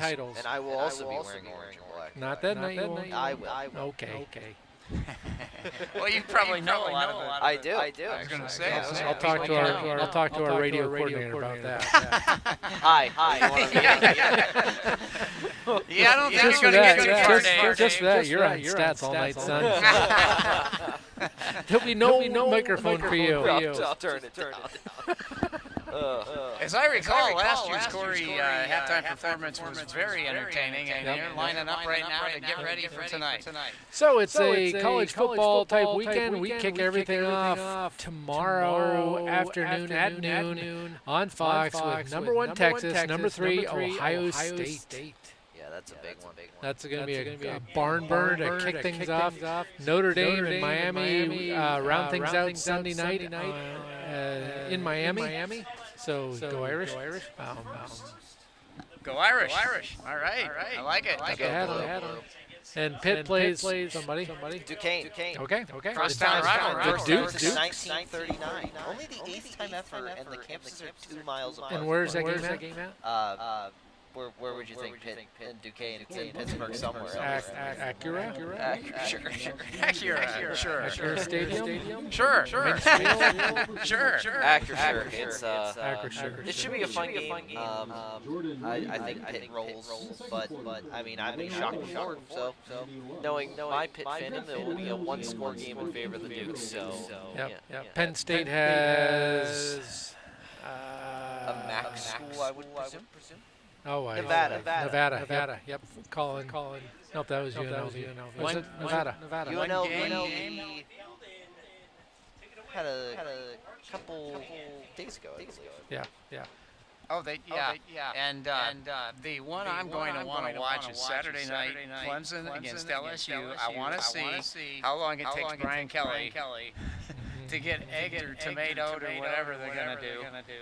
Because I don't think they're happy down in Bayou land with the way he's No, but luckily it's on the road at Clemson. Well, there'll be plenty of purple and gold in the stands. That's true. LSU does travel. Well, Clemson's going orange. They've told their fans to wear orange. Right, because LSU wears purple. They probably want nothing to do with that night. Yes, they will. I think Kate Club has a pretty solid year as well. I think he'll do just fine. He's kind of the Heisman front runner going into this season. I mean, tomorrow's going to be fun. I mean, you open up with a 1v2, a 1v3 matchup, depending on which poll you look at. It's right that one in the horseshoe. I mean, the horseshoe never disappoints as much as I am a Michigan guy. I mean, the horseshoe's always a fun place. Just TJ gives the horns. I'm rooting for Arch Manning and the Texas Longhorns. Georgia tomorrow takes on the Thundering Herd of Marshall. Should be a good game. That should be. Tennessee, Syracuse. Well, no, Marshall lost everybody in the portal. Marshall was one of the better group of 5 teams, and then their coach left, and now they have nobody. Yeah. Well, could be shocked. It's the portal. You never know. Michigan plays the Lobos of New Mexico. Other than that, there's not many ranked, dually ranked games. You have your Oklahoma, Illinois State, Oregon, Montana State. Well, Sunday is where it gets fun because you have Miami and Notre Dame. That's always a fun rivalry. Virginia Tech and South Carolina. Now, TJ, as the resident Notre Dame guy, do you consider Miami a rival? You know, that's an excellent question because I would say historically, yes. We don't play them enough anymore to have that intensity. That's fair. But I would say they're one of them. I hope the USC series doesn't go down the tube with this realignment that has occurred. That won't stay. Because to me, that is the quintessential Notre Dame rival is Southern Cal. That goes back forever, and it's been forever. So I hope we never lose that. I just hope that the Irish play a solid game. They're going to need to make no mistakes to beat them down there. That's going to be in Miami. That's a hostile environment. We saw what happened when Brian Kelly took the Irish down there several years ago, and they just got thumped. And you have an experienced quarterback. I mean, I don't think the long-term of Carson Beck in Miami this season will work out well. But considering he's played big-time games. Oh yeah, he played a lot of big-time games with Georgia. Yeah, he'll work out in this game. I think it will work out very well. But the problem is the long-term lasting. But I mean, do you know what the line is? That's a great question. I just wonder. I think it's going to be tight. I would say maybe Miami -2, something like that. I mean, you know who I'm going to be pulling for. Well, obviously. I think Notre Dame cannot afford to make mistakes in this one, whereas Miami can probably get by if they turn the ball over a little bit, and they still may be able to have a chance. Notre Dame by 2.5. Notre Dame's favorite. Oh my, I'm surprised. I'm a little surprised at that. Not that I don't think they're going to be good. I think they're going to be a great team this year. I don't know. Miami's loaded with talent again. Yeah, they finally got the replacement for Cam Ward. Issues. I think Cam Ward is vastly underrated for what he was in college. I think he was a very calm. People gave he's way too calm. You like that? Yeah, I do too. You can't have a quarterback there who panics and goes. I mean, for a guy, after I heard this point, it kind of changed my perspective on Cam Ward.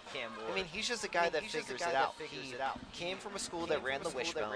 He was a zero-star recruit, went to Incarnate Word, became one of the best quarterbacks at that level, transferred up, became one of the best quarterbacks at that level, and then transferred to Miami and became the #1 overall pick. The kid just figures it out. I remember a guy named Montana who was very calm and cool and collected and never got rattled either. Yeah, it seemed to turn out pretty well. Yeah, it turned out all right. So yeah, I mean that, and I like. Speaking of which, I really like what I'm seeing from Kaiser tonight. As far as he's doesn't appear rattled. He's thrown some bad passes, but I mean he's waiting to the last second to do it. I mean, he's taking some shots. Here's kind of the devil's advocate on that side of things. Like, okay, he looks good, but he is the backup quarterback. You don't want him taking shots when your starter's already out. But also, that's how he makes plays. So it's like, I see both sides of it. He is a smaller frame. Let's not when he gets hit, he gets rocked. I mean, it's just what it is. And that's nothing against him. He's a young player. Yep.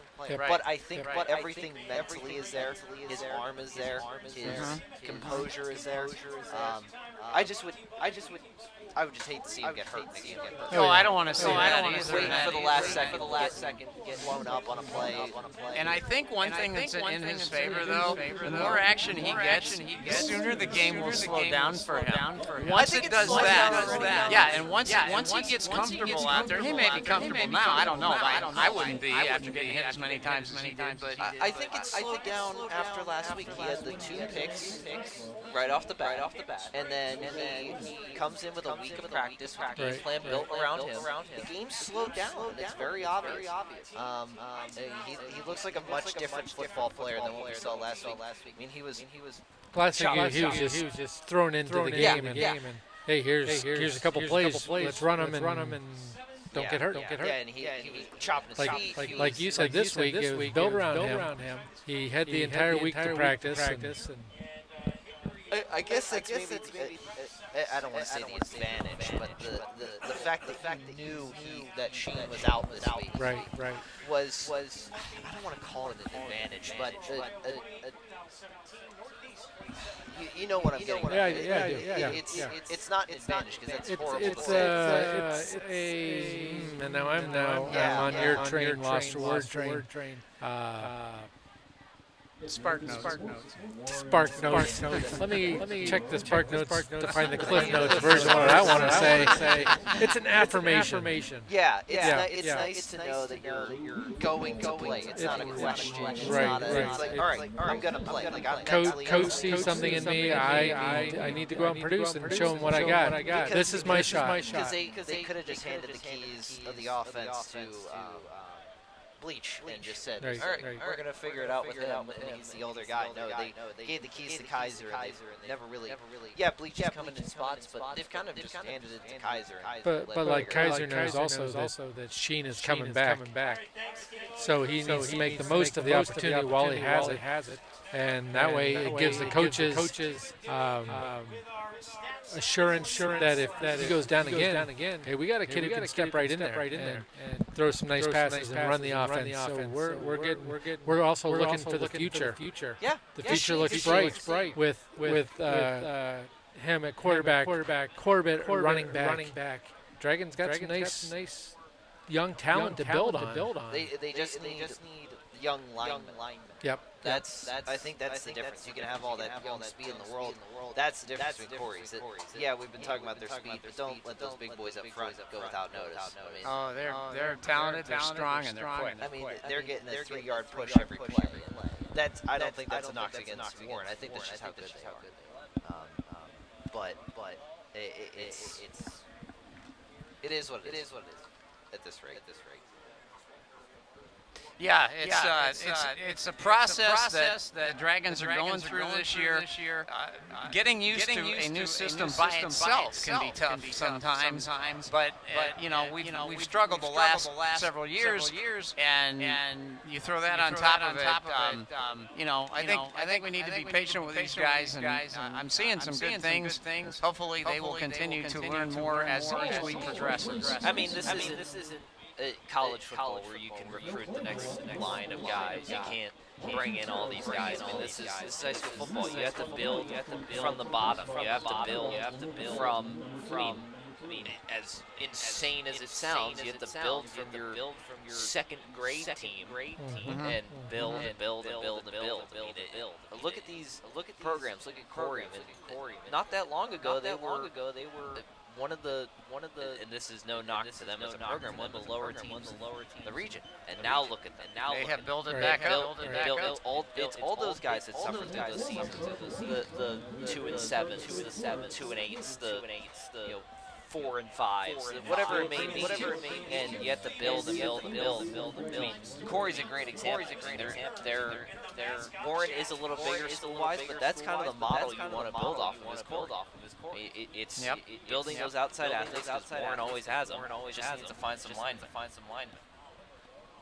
Yeah, and last week it seemed that the Dragon offensive line was playing pretty well.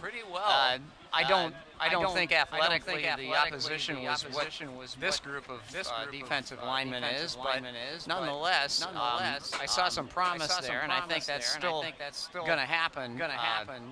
And I do think after what we've seen tonight and what we saw last year when we played Corry, they're going to be, if not the best team in this area, it's probably top three. Couple games to update on halftime. Sharon leads Cathedral Rep 20-16. It's a shootout in Titusville tonight. Titusville leads Girard 35-28, and Eisenhower is leading Sagertown 28-13. So a little high school update for you. All right, Charlie Blum will kick off for the Warren Dragons as we get ready to start the third quarter here at Memorial Field. First home game of the season. Glad you could join us on 92 Gold, and we are also streaming live. And this kick is end over end. Nice kick, and it drives Cook back to the 14, and he's going to take it right up the middle, and is brought down at the 35-yard line. And a good job there by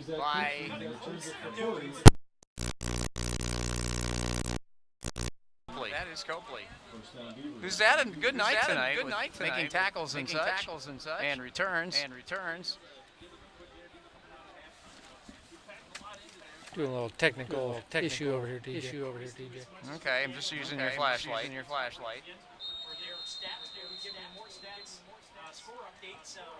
Yeah, Garrett Copley. Okay.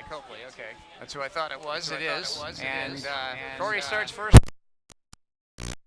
That they're going to have Baker at quarterback to start the second half. I don't think he's going to be in there for very long, nor will many of the other starters. And handoff off tackle, and this is going to go for a first down, or near it anyway.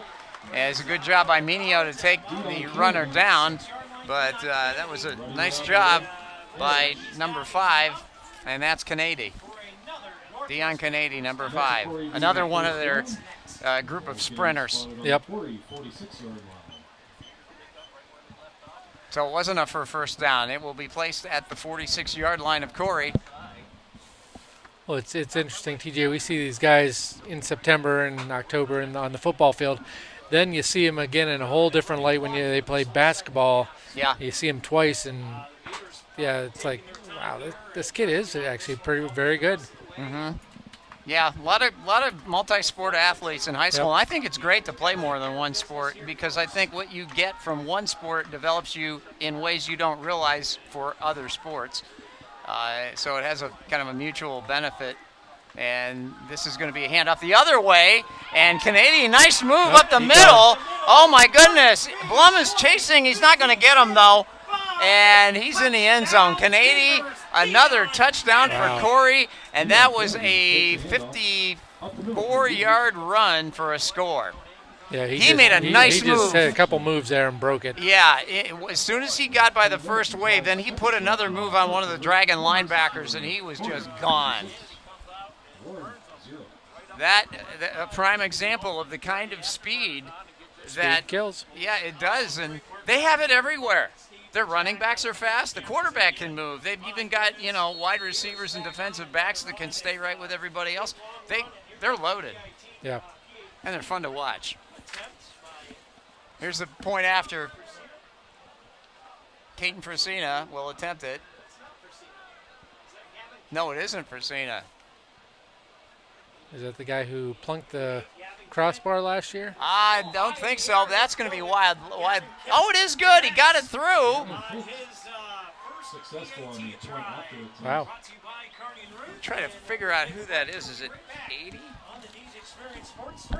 88. 88? That's Hayden Walls. So congratulations to him. He got the extra point. It is 47-0, and we'll be back.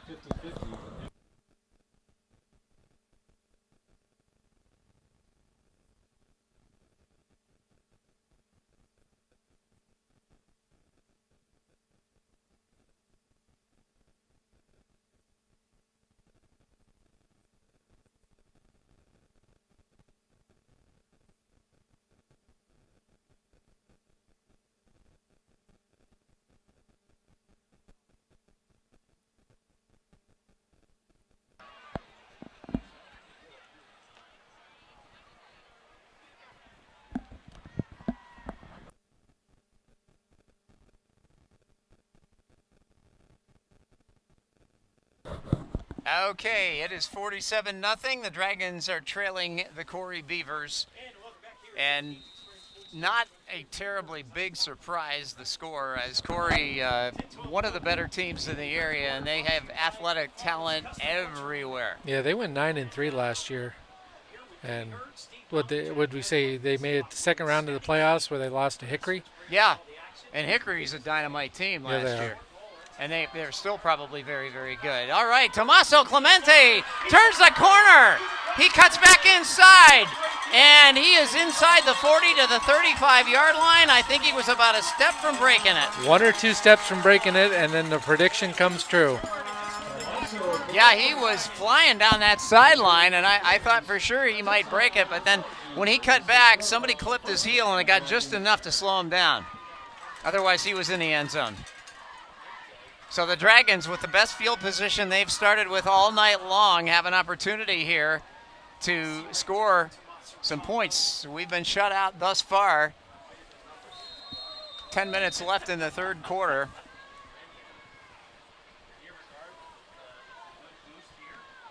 The ball is at the 35-yard line of Corry. And it looks like they've got some of their second-team guys out there right now. And they do have some of their first-teamers as well. So, I formation, power I. And Noah Bleach is under center for Warren right now. Fiskus is split wide to the near side. And they give to the deep back, and that is Egger. And Egger gets down to the 25, and it's almost maybe enough yardage for a first. Let's see where they put the point of the football. Yep, good scat moving right there. He's a yard shy. Second run for the Dragons. So, At the Corry 26. Dragon offense looking for points, hoping to get some here off that great return by Tommaso Clemente, number 17. Again, power I. This worked for them last week quite well. Right. They went away from it, and then really when they got back to it, I think Connie had their number a little bit. Pitch out, coming this way. Oh, we lost the football, and Corbett had it, lost it. In all fairness, I think the pitch was a little bit behind him, and he had to adjust to get it. And Corry takes advantage of the turnover. They're going to have it 1st and 10. As tough break for the Dragons. I like the play call. Yep. I think he had some room to run, but the pitch was just a little bit behind. Tough break for Warren. Because you get a positive gain, you build a little confidence. Yep. You're expecting it to happen again, and then boom, something like that occurs, and we're back to square one. So the Dragons now will be on defense. Corry will take over on offense at their own 28-yard line with 8 minutes and 33 seconds left in the third quarter. 1st and 10, Corry, from their own 27-yard line. And they will spread their offense. Let's see. This is a new QB, I believe.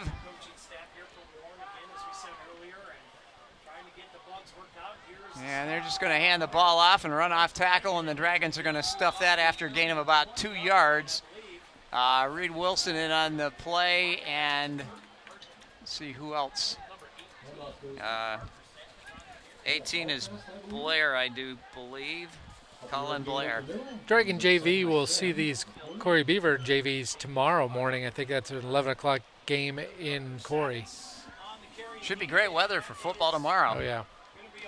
And they'll spread out. It is 2nd down and 7. Football just beyond the 30. Long count. They're going to use as much clock as they can, obviously.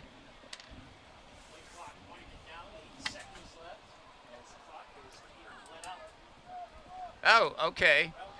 Got some info I did not realize.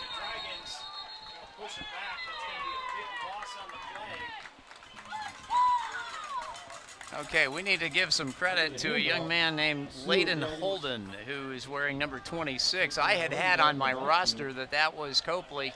I apologize to both players for messing that up, but now we've got it straight. Hayden Holden, 26. It is 3rd down and 7. And Dewey, you guys go live about what, 9:45 in the pregame? Corry breaks the huddle. Twin receivers to the near side. And they're in the shotgun. And they go with the jet sweep to the opposite side. And a nice job by number 13 of the Dragons. And that's Ross, Patrick Ross. Yeah, Hayden Holden, he was one of the guys we got to record a liner for us who will be on our next broadcast. Tell you what, I'm getting some of these guys to do liners for us. Hey, you're listening to Dragon Football and stuff. They are funny guys. Their attitude's great. They're more than willing to record this stuff. So yeah, it's I'm wonderful. sure they had fun with you. Oh yeah. And Corry's going to have their first punt of the night.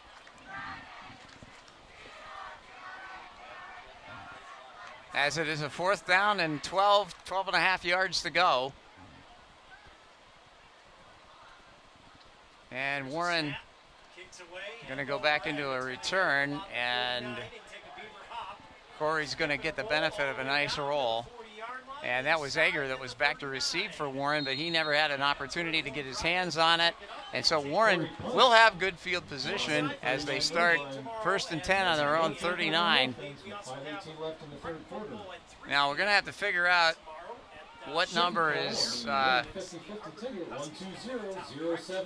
Garrett Copley wearing then?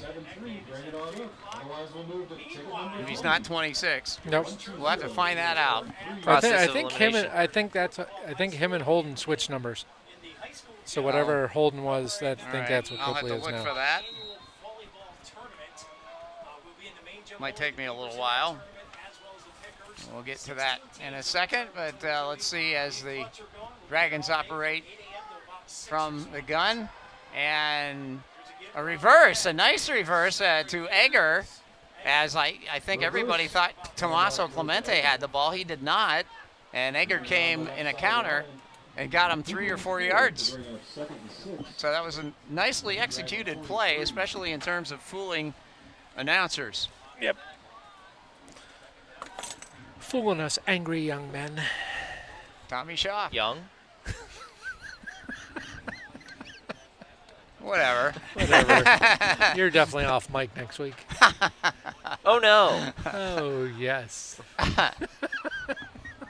Well, see if Dave Engstrom can keep his homecoming streak alive this year when we hit October. I don't know if anybody has homecoming in September. Once in a blue moon you see it. Here's a power eye for the Dragons. And Noah Bleach will hand it off. And I think that is going to be Corbett, and he doesn't get anywhere. I forget who Warren's homecoming opponent is. I'll have to look. Yeah, you know what? I think the only thing I did not bring with us is a schedule. I'll have to go retrieve one and bring it next game. Oh, I got it. We got schedules here, TJ. It is 3rd down and either a long 6 or a short 7, however you want to look at that. I think it's home against Titusville. And they're a team that Corry beat up on last week. Power eye for Warren. And a pitch out, student body left. Corbett got one tackler eluded, but unable to turn the corner, and he's brought down. It'll make it a 4th down and 6. He barely got back to the line of scrimmage, maybe just a little more than that. So Warren in an obvious punting situation as the clock continues to roll. We have 3 minutes and 2 seconds left in the 3rd period. If you just joined us, Corry has dominated from the outset. It is 47-0 Corry over the Dragons right now. Charlie Blum in punt formation. And a flag flies before the snap, and somebody moved early. And Noah Bleach was actually calling signals as Blum was waiting for the snap. Blum is not calling the punt signals. Nope. And I don't know if Noah got a little too enthusiastic and moved his head and shoulders a little, or because that's the only person I saw move.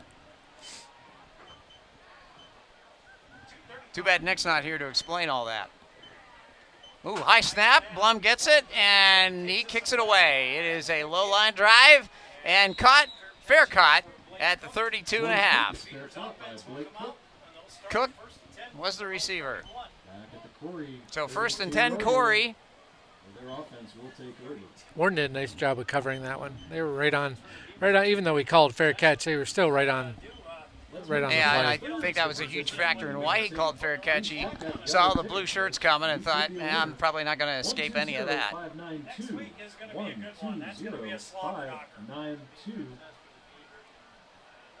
And so Corry will have the ball 1st and 10 at their own 32-yard line.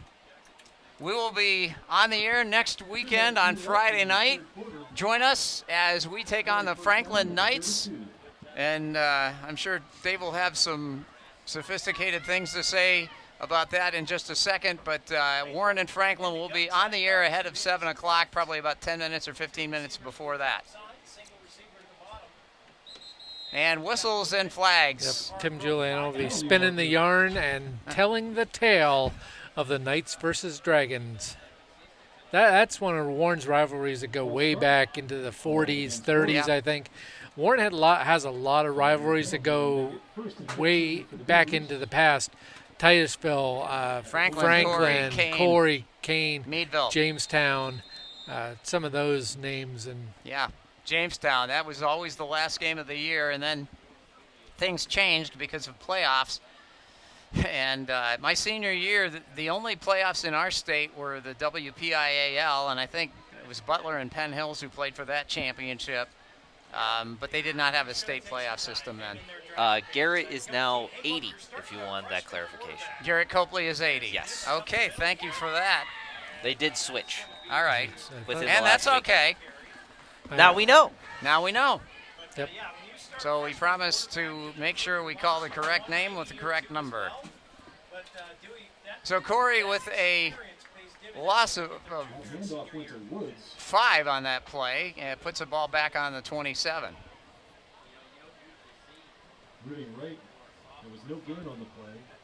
We're inside of a minute to go in the third quarter. And a little bit of a chill in the air, but we're heading to September. And Corry will overload the near side. And the Dragons are showing a blitz here. Let's see if they actually go with it. And they do. Handoff up the middle. It's not going to get far. Stearns just stood there, and I think once the pile hit him, it stopped and fell. As no gain on that play. Being radio guys, TJ, I can think of 2 songs right off the bat that include the word September in the title. Well, Earth, Wind, and Fire for sure. That's Earth, Wind, and Fire. And Green Day, Wake Me Up When September Ends. Oh. We'll head to the 4th. That's right. Do you remember the 21st of September? No. All right, trying my best Philip Bailey impersonation. All right, we are going to break. The quarter is over. 3 in the books. 47-0 Corry.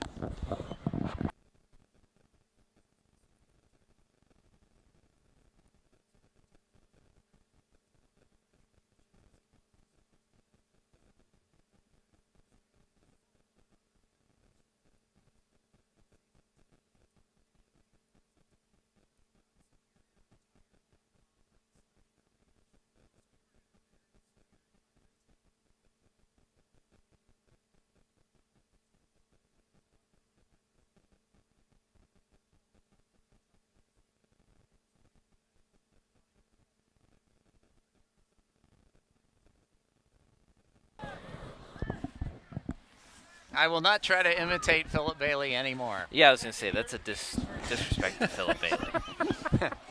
Don't do that to him. That was my sophomore year in college in the fall. In September, in fact, that song was I wonder why they released it then. I just don't know. Couldn't tell you.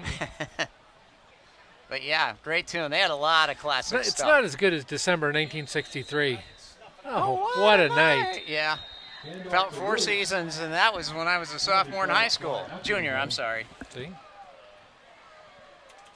Okay, flags fly. What's this all about? Personal foul against Warren. You don't want to be giving those away. This will be an automatic first down, and they'll march out 15 yards. I wonder if things are being set out there by the Dragons, or they're late hitting, or... I didn't see anything in terms of like a late hit, but they, I'm sure with the pile-up, sometimes somebody's giving somebody the business or whatever. Yep. And It's giving him the business down there.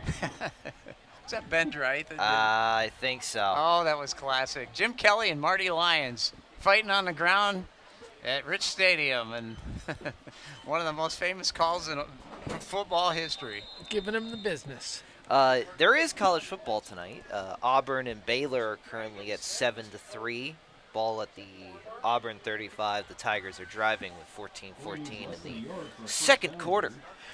All right. Second quarter. That on way to emphasize that. Espen? What am I going to do with you, Dave? And long count. They want to use up clock. Like that was all in capitals on your script. Emphasize second quarter.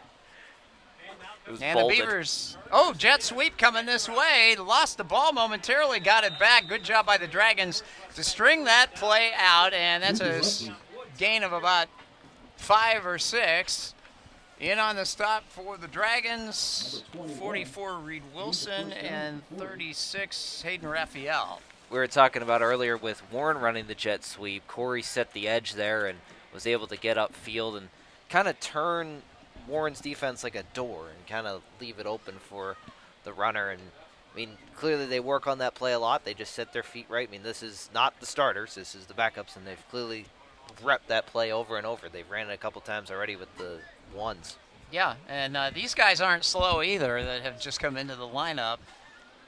I would be curious to find out how many guys they have that run a 40 in like 4.7 or better on this team. There's a handoff to one of the reserve running backs, number 35 for the Beavers, and that would be Levi Knapp on the carry. Levi Knapp. Hey, just a reminder, coming up after the game, we'll pick a player of the game being brought to you by Matches More. We'll pick one for Corry and for Warren. And the player of the game being brought to you by Warren Sherfine. Was just there today. Warren Sherfine, What'd you a get? sub? Cake donuts. Ooh.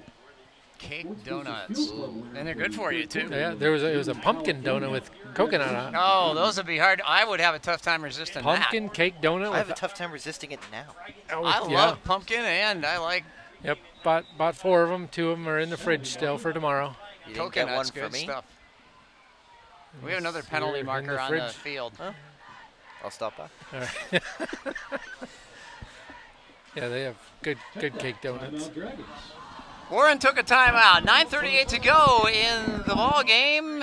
We will be back in a moment. It's 47-0 Corry.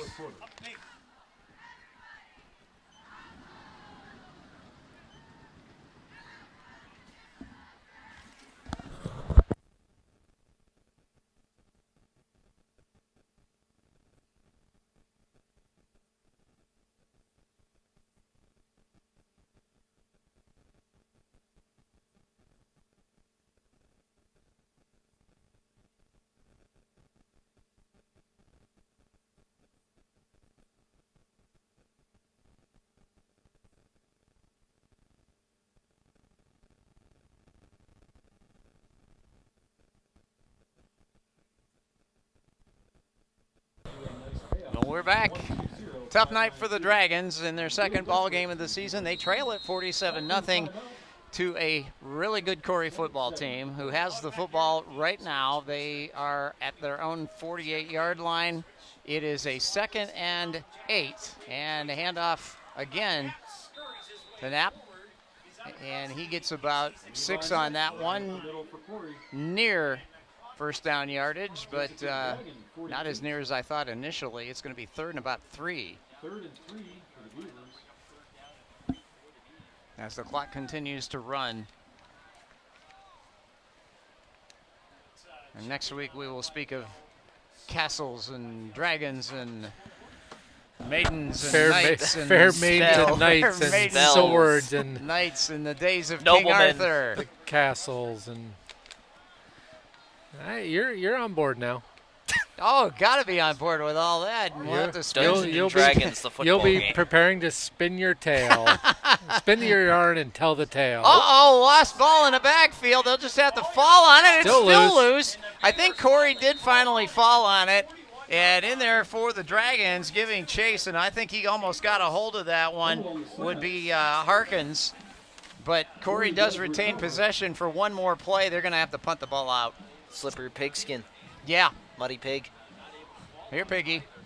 Back at the 43-yard line where it's Clock is still running. We descended. We have. With 8:15 left to go in the game, Yeah. we have descended. In regulation. Sorry. In regulation. Tom Sano is smiling down on us right now. I know he used to always say that. I know. That's the only reason why I reference it. Of course, basketball usually, a lead of 10 doesn't mean much like it does in football. And there is a high kick. It hit the Corry player. It's going to be down right around the 32. Because I believe when you touch it, it's down right there. So let's see if Jason's crew adjusts that. I'm pretty sure they will. Yeah, our fine crew's got it. Yep, they They've got been it. really good tonight. I'll give them absolute credit on that. Yeah, they have done an excellent There's job. been I don't think there's been a single stoppage tonight for a discussion. No. Oh, one. There's that one discussion we saw. For yeah, Oh, Yeah. the extracurricular. but it was so quick. It Right. didn't even It, feel. it wasn't like last week where like Yeah, I give them all the credit in the world. Yeah, they do it right. I mean, no shock. I mean, I think we've had Jason before. Oh, Jason's crew a ton before, and they've always been good. Yeah, they always do a super job. And you notice that when anybody starts losing his cool, they're quick to jump on that and do it early in the game so that it doesn't fester. 1st and 10, Dragons in power I.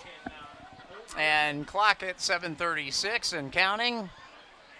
And Bleach is going to hand the ball off. I believe it's Ager. Ager gets about a yard. that's one thing I've noticed also about the Dragons. They're getting better at the mental mistakes, the penalties, the line penalties, the holds, the false starts. I mean, we've had a few. Yeah, we've had a few, a but lot. mentally they're getting themselves back in the game, and they're it's a concentration thing, and that's I give Coach Cricky and his coaching staff credit for. Yeah, because mentally, that's a huge facet of the game that often gets overlooked, and people don't really put much emphasis on it. But most of football is played between the ears. Yep. And you can have a lot of talent, but if the guys don't know what they're doing or they make silly mistakes, you're not going to win too many. Okay, that was a nice pickup by Ager. He got 8, and it's a 3rd down and short now for Warren. I give credit to this Warren team. They have yet to give up. They didn't last week, and they certainly aren't now. No, they're playing hard. Look at us. It's hard to go through games like this. But, I mean, if you give your all and you have some fun while doing it, it makes at least these moments enjoyable. Yes. Well, they have Orth split to the near side. I'm surprised he didn't get any balls thrown his way. Of course, the quarterbacks are under duress. And this is a dive play for the 1st down. Maybe he got a yard out of it. I don't think he got the first, though. No, he did. No, he did get it. Yep. He rolled over. He Progress. rolled right to the sticks. Okay, we'll take it. 1st and 10, Dragons. He, rolled over on top of somebody, and then... I wasn't sure where they were going to place it, but they did. They gave him a 1st and 10. Well, he didn't give it. He earned it, but it was enough for the 1st down. At their own 42-yard line. And so we have a 1st and 10. It would be nice for the Dragons to get some points on the board if they can do that. We have 5 minutes and 16 seconds remaining in the game. The clock is rolling. And they go up the middle, and maybe a half yard out of that one. He met a wall of white, black, and orange. Zinger was the carrier that time. And Eggers are going to come out. Well, he'll go in, and Bleach talks to coach on the sidelines for this play. I think there's just something so beautiful about a fullback dive. Oh, yeah. Just yep, well beautiful. orchestrated. Beautiful. Stay low and plow forward. Nothing wrong with that. Mike No. Allstott did it. Mike the Allstott. best. Allstott. Oh, yeah. He was brutal. The Tampa Bay Buccaneer. I remember him with Purdue when he was doing it there. Yep. He was with Breeze, wasn't he? Or was Yeah, he- they were. I Yep. think he was like a sophomore or something when Breeze was a senior. But yeah, Mike Allstott, you're in good hands. All right, pitch back, and Egger's going to carry, and he may have gotten back to the Back to the yard. line. Yeah, line of scrimmage, a yard Or- maybe. Or the line to gain, Which it's line to gain. which it's now called. 3rd and 9 from the 43. Third down. No gain on the play there. In tonight's game. Inside 4 minutes to go in this one. We'll be talking to you from Franklin, Pennsylvania next Friday night. Make sure if you can't make the trip down, even if you do make the trip down, bring your radio with you and listen in on 92 Gold as we'll be broadcasting that one starting probably around 6:45 with the pregame show. I'll sit down with Coach Cricky Corbar again, and we'll discuss this game, and we'll talk about Franklin and what's coming up, so tune in for that. Power I. Bleach is going to drop back, throws over the middle. It is picked off, and this is going to be a foot race. Nope. And a nice play by Egger to chase him down. And that was a nice play by number 30, Gavin Greer. I believe that's his second of the night. He did intercept one earlier, and it set up a touchdown. 3:18 to go in the fourth, and Corry ends up getting the football away from the Dragons, and that's got to be disappointing because we're moving the ball some. If we could have kept the chains moving, maybe it would have led to points. I don't know how much time we'll have if we get the ball back now. Yeah, that's a tough one. He threw it with a rocket, but it was way too on a line. It was right into that linebacking core. They just didn't have to barely move to get it. Very similar to the first interception in terms of the pattern we ran. Yes. Might have been the same play call. I don't know. Corry with the ball in shotgun, probably just going to hand it off and run it up the gut. And they will waste or use as much of the clock as they can. And, yeah, it's about a 2-yard pickup as the interior of the Dragon defensive line makes a stop. Stearns was one of the ball players in there. And, again, he and Lilly, their assets include a low center of gravity, and they're very big people, and it's very, very hard to move them anywhere. So, second down and 9. Ball's at the 30.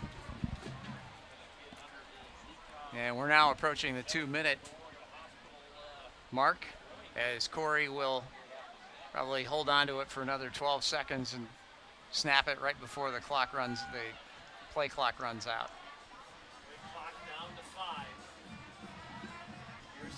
And they're going to give on a handoff up the middle, and did the ball pop out?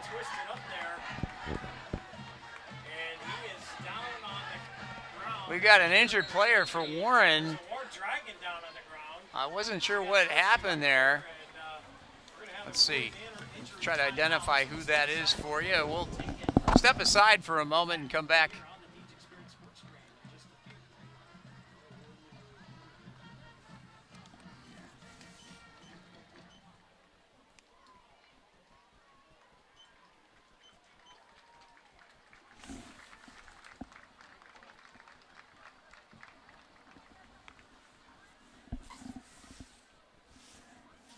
Okay, we're back. I think that was Oyola, Sebastian Oyola, who was shaken up on the play, but he was able to come off the field under his own power.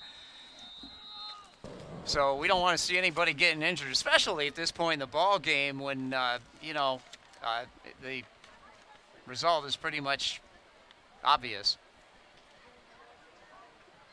It is third down. Corry has the ball, and they need about 4 yards to get it first. 1 minute and 22 seconds. The clock continues to roll, and the Beavers break their huddle, and they will use up the 10 seconds or so left on the play clock. And they'll run a jet sweep, and that's a fumble. The exchange on those has been a little iffy at times for Corry, and let's see if the Dragons may have pounced on it. Fumble on the handoff for Corry. They did. Dragons get the ball. Dragons get the ball. Minor victory. I think it was Menial that got it. I said it looked like the ball squirted out when the runner was on his way down. And a break for Warren, but unfortunately too little and too late.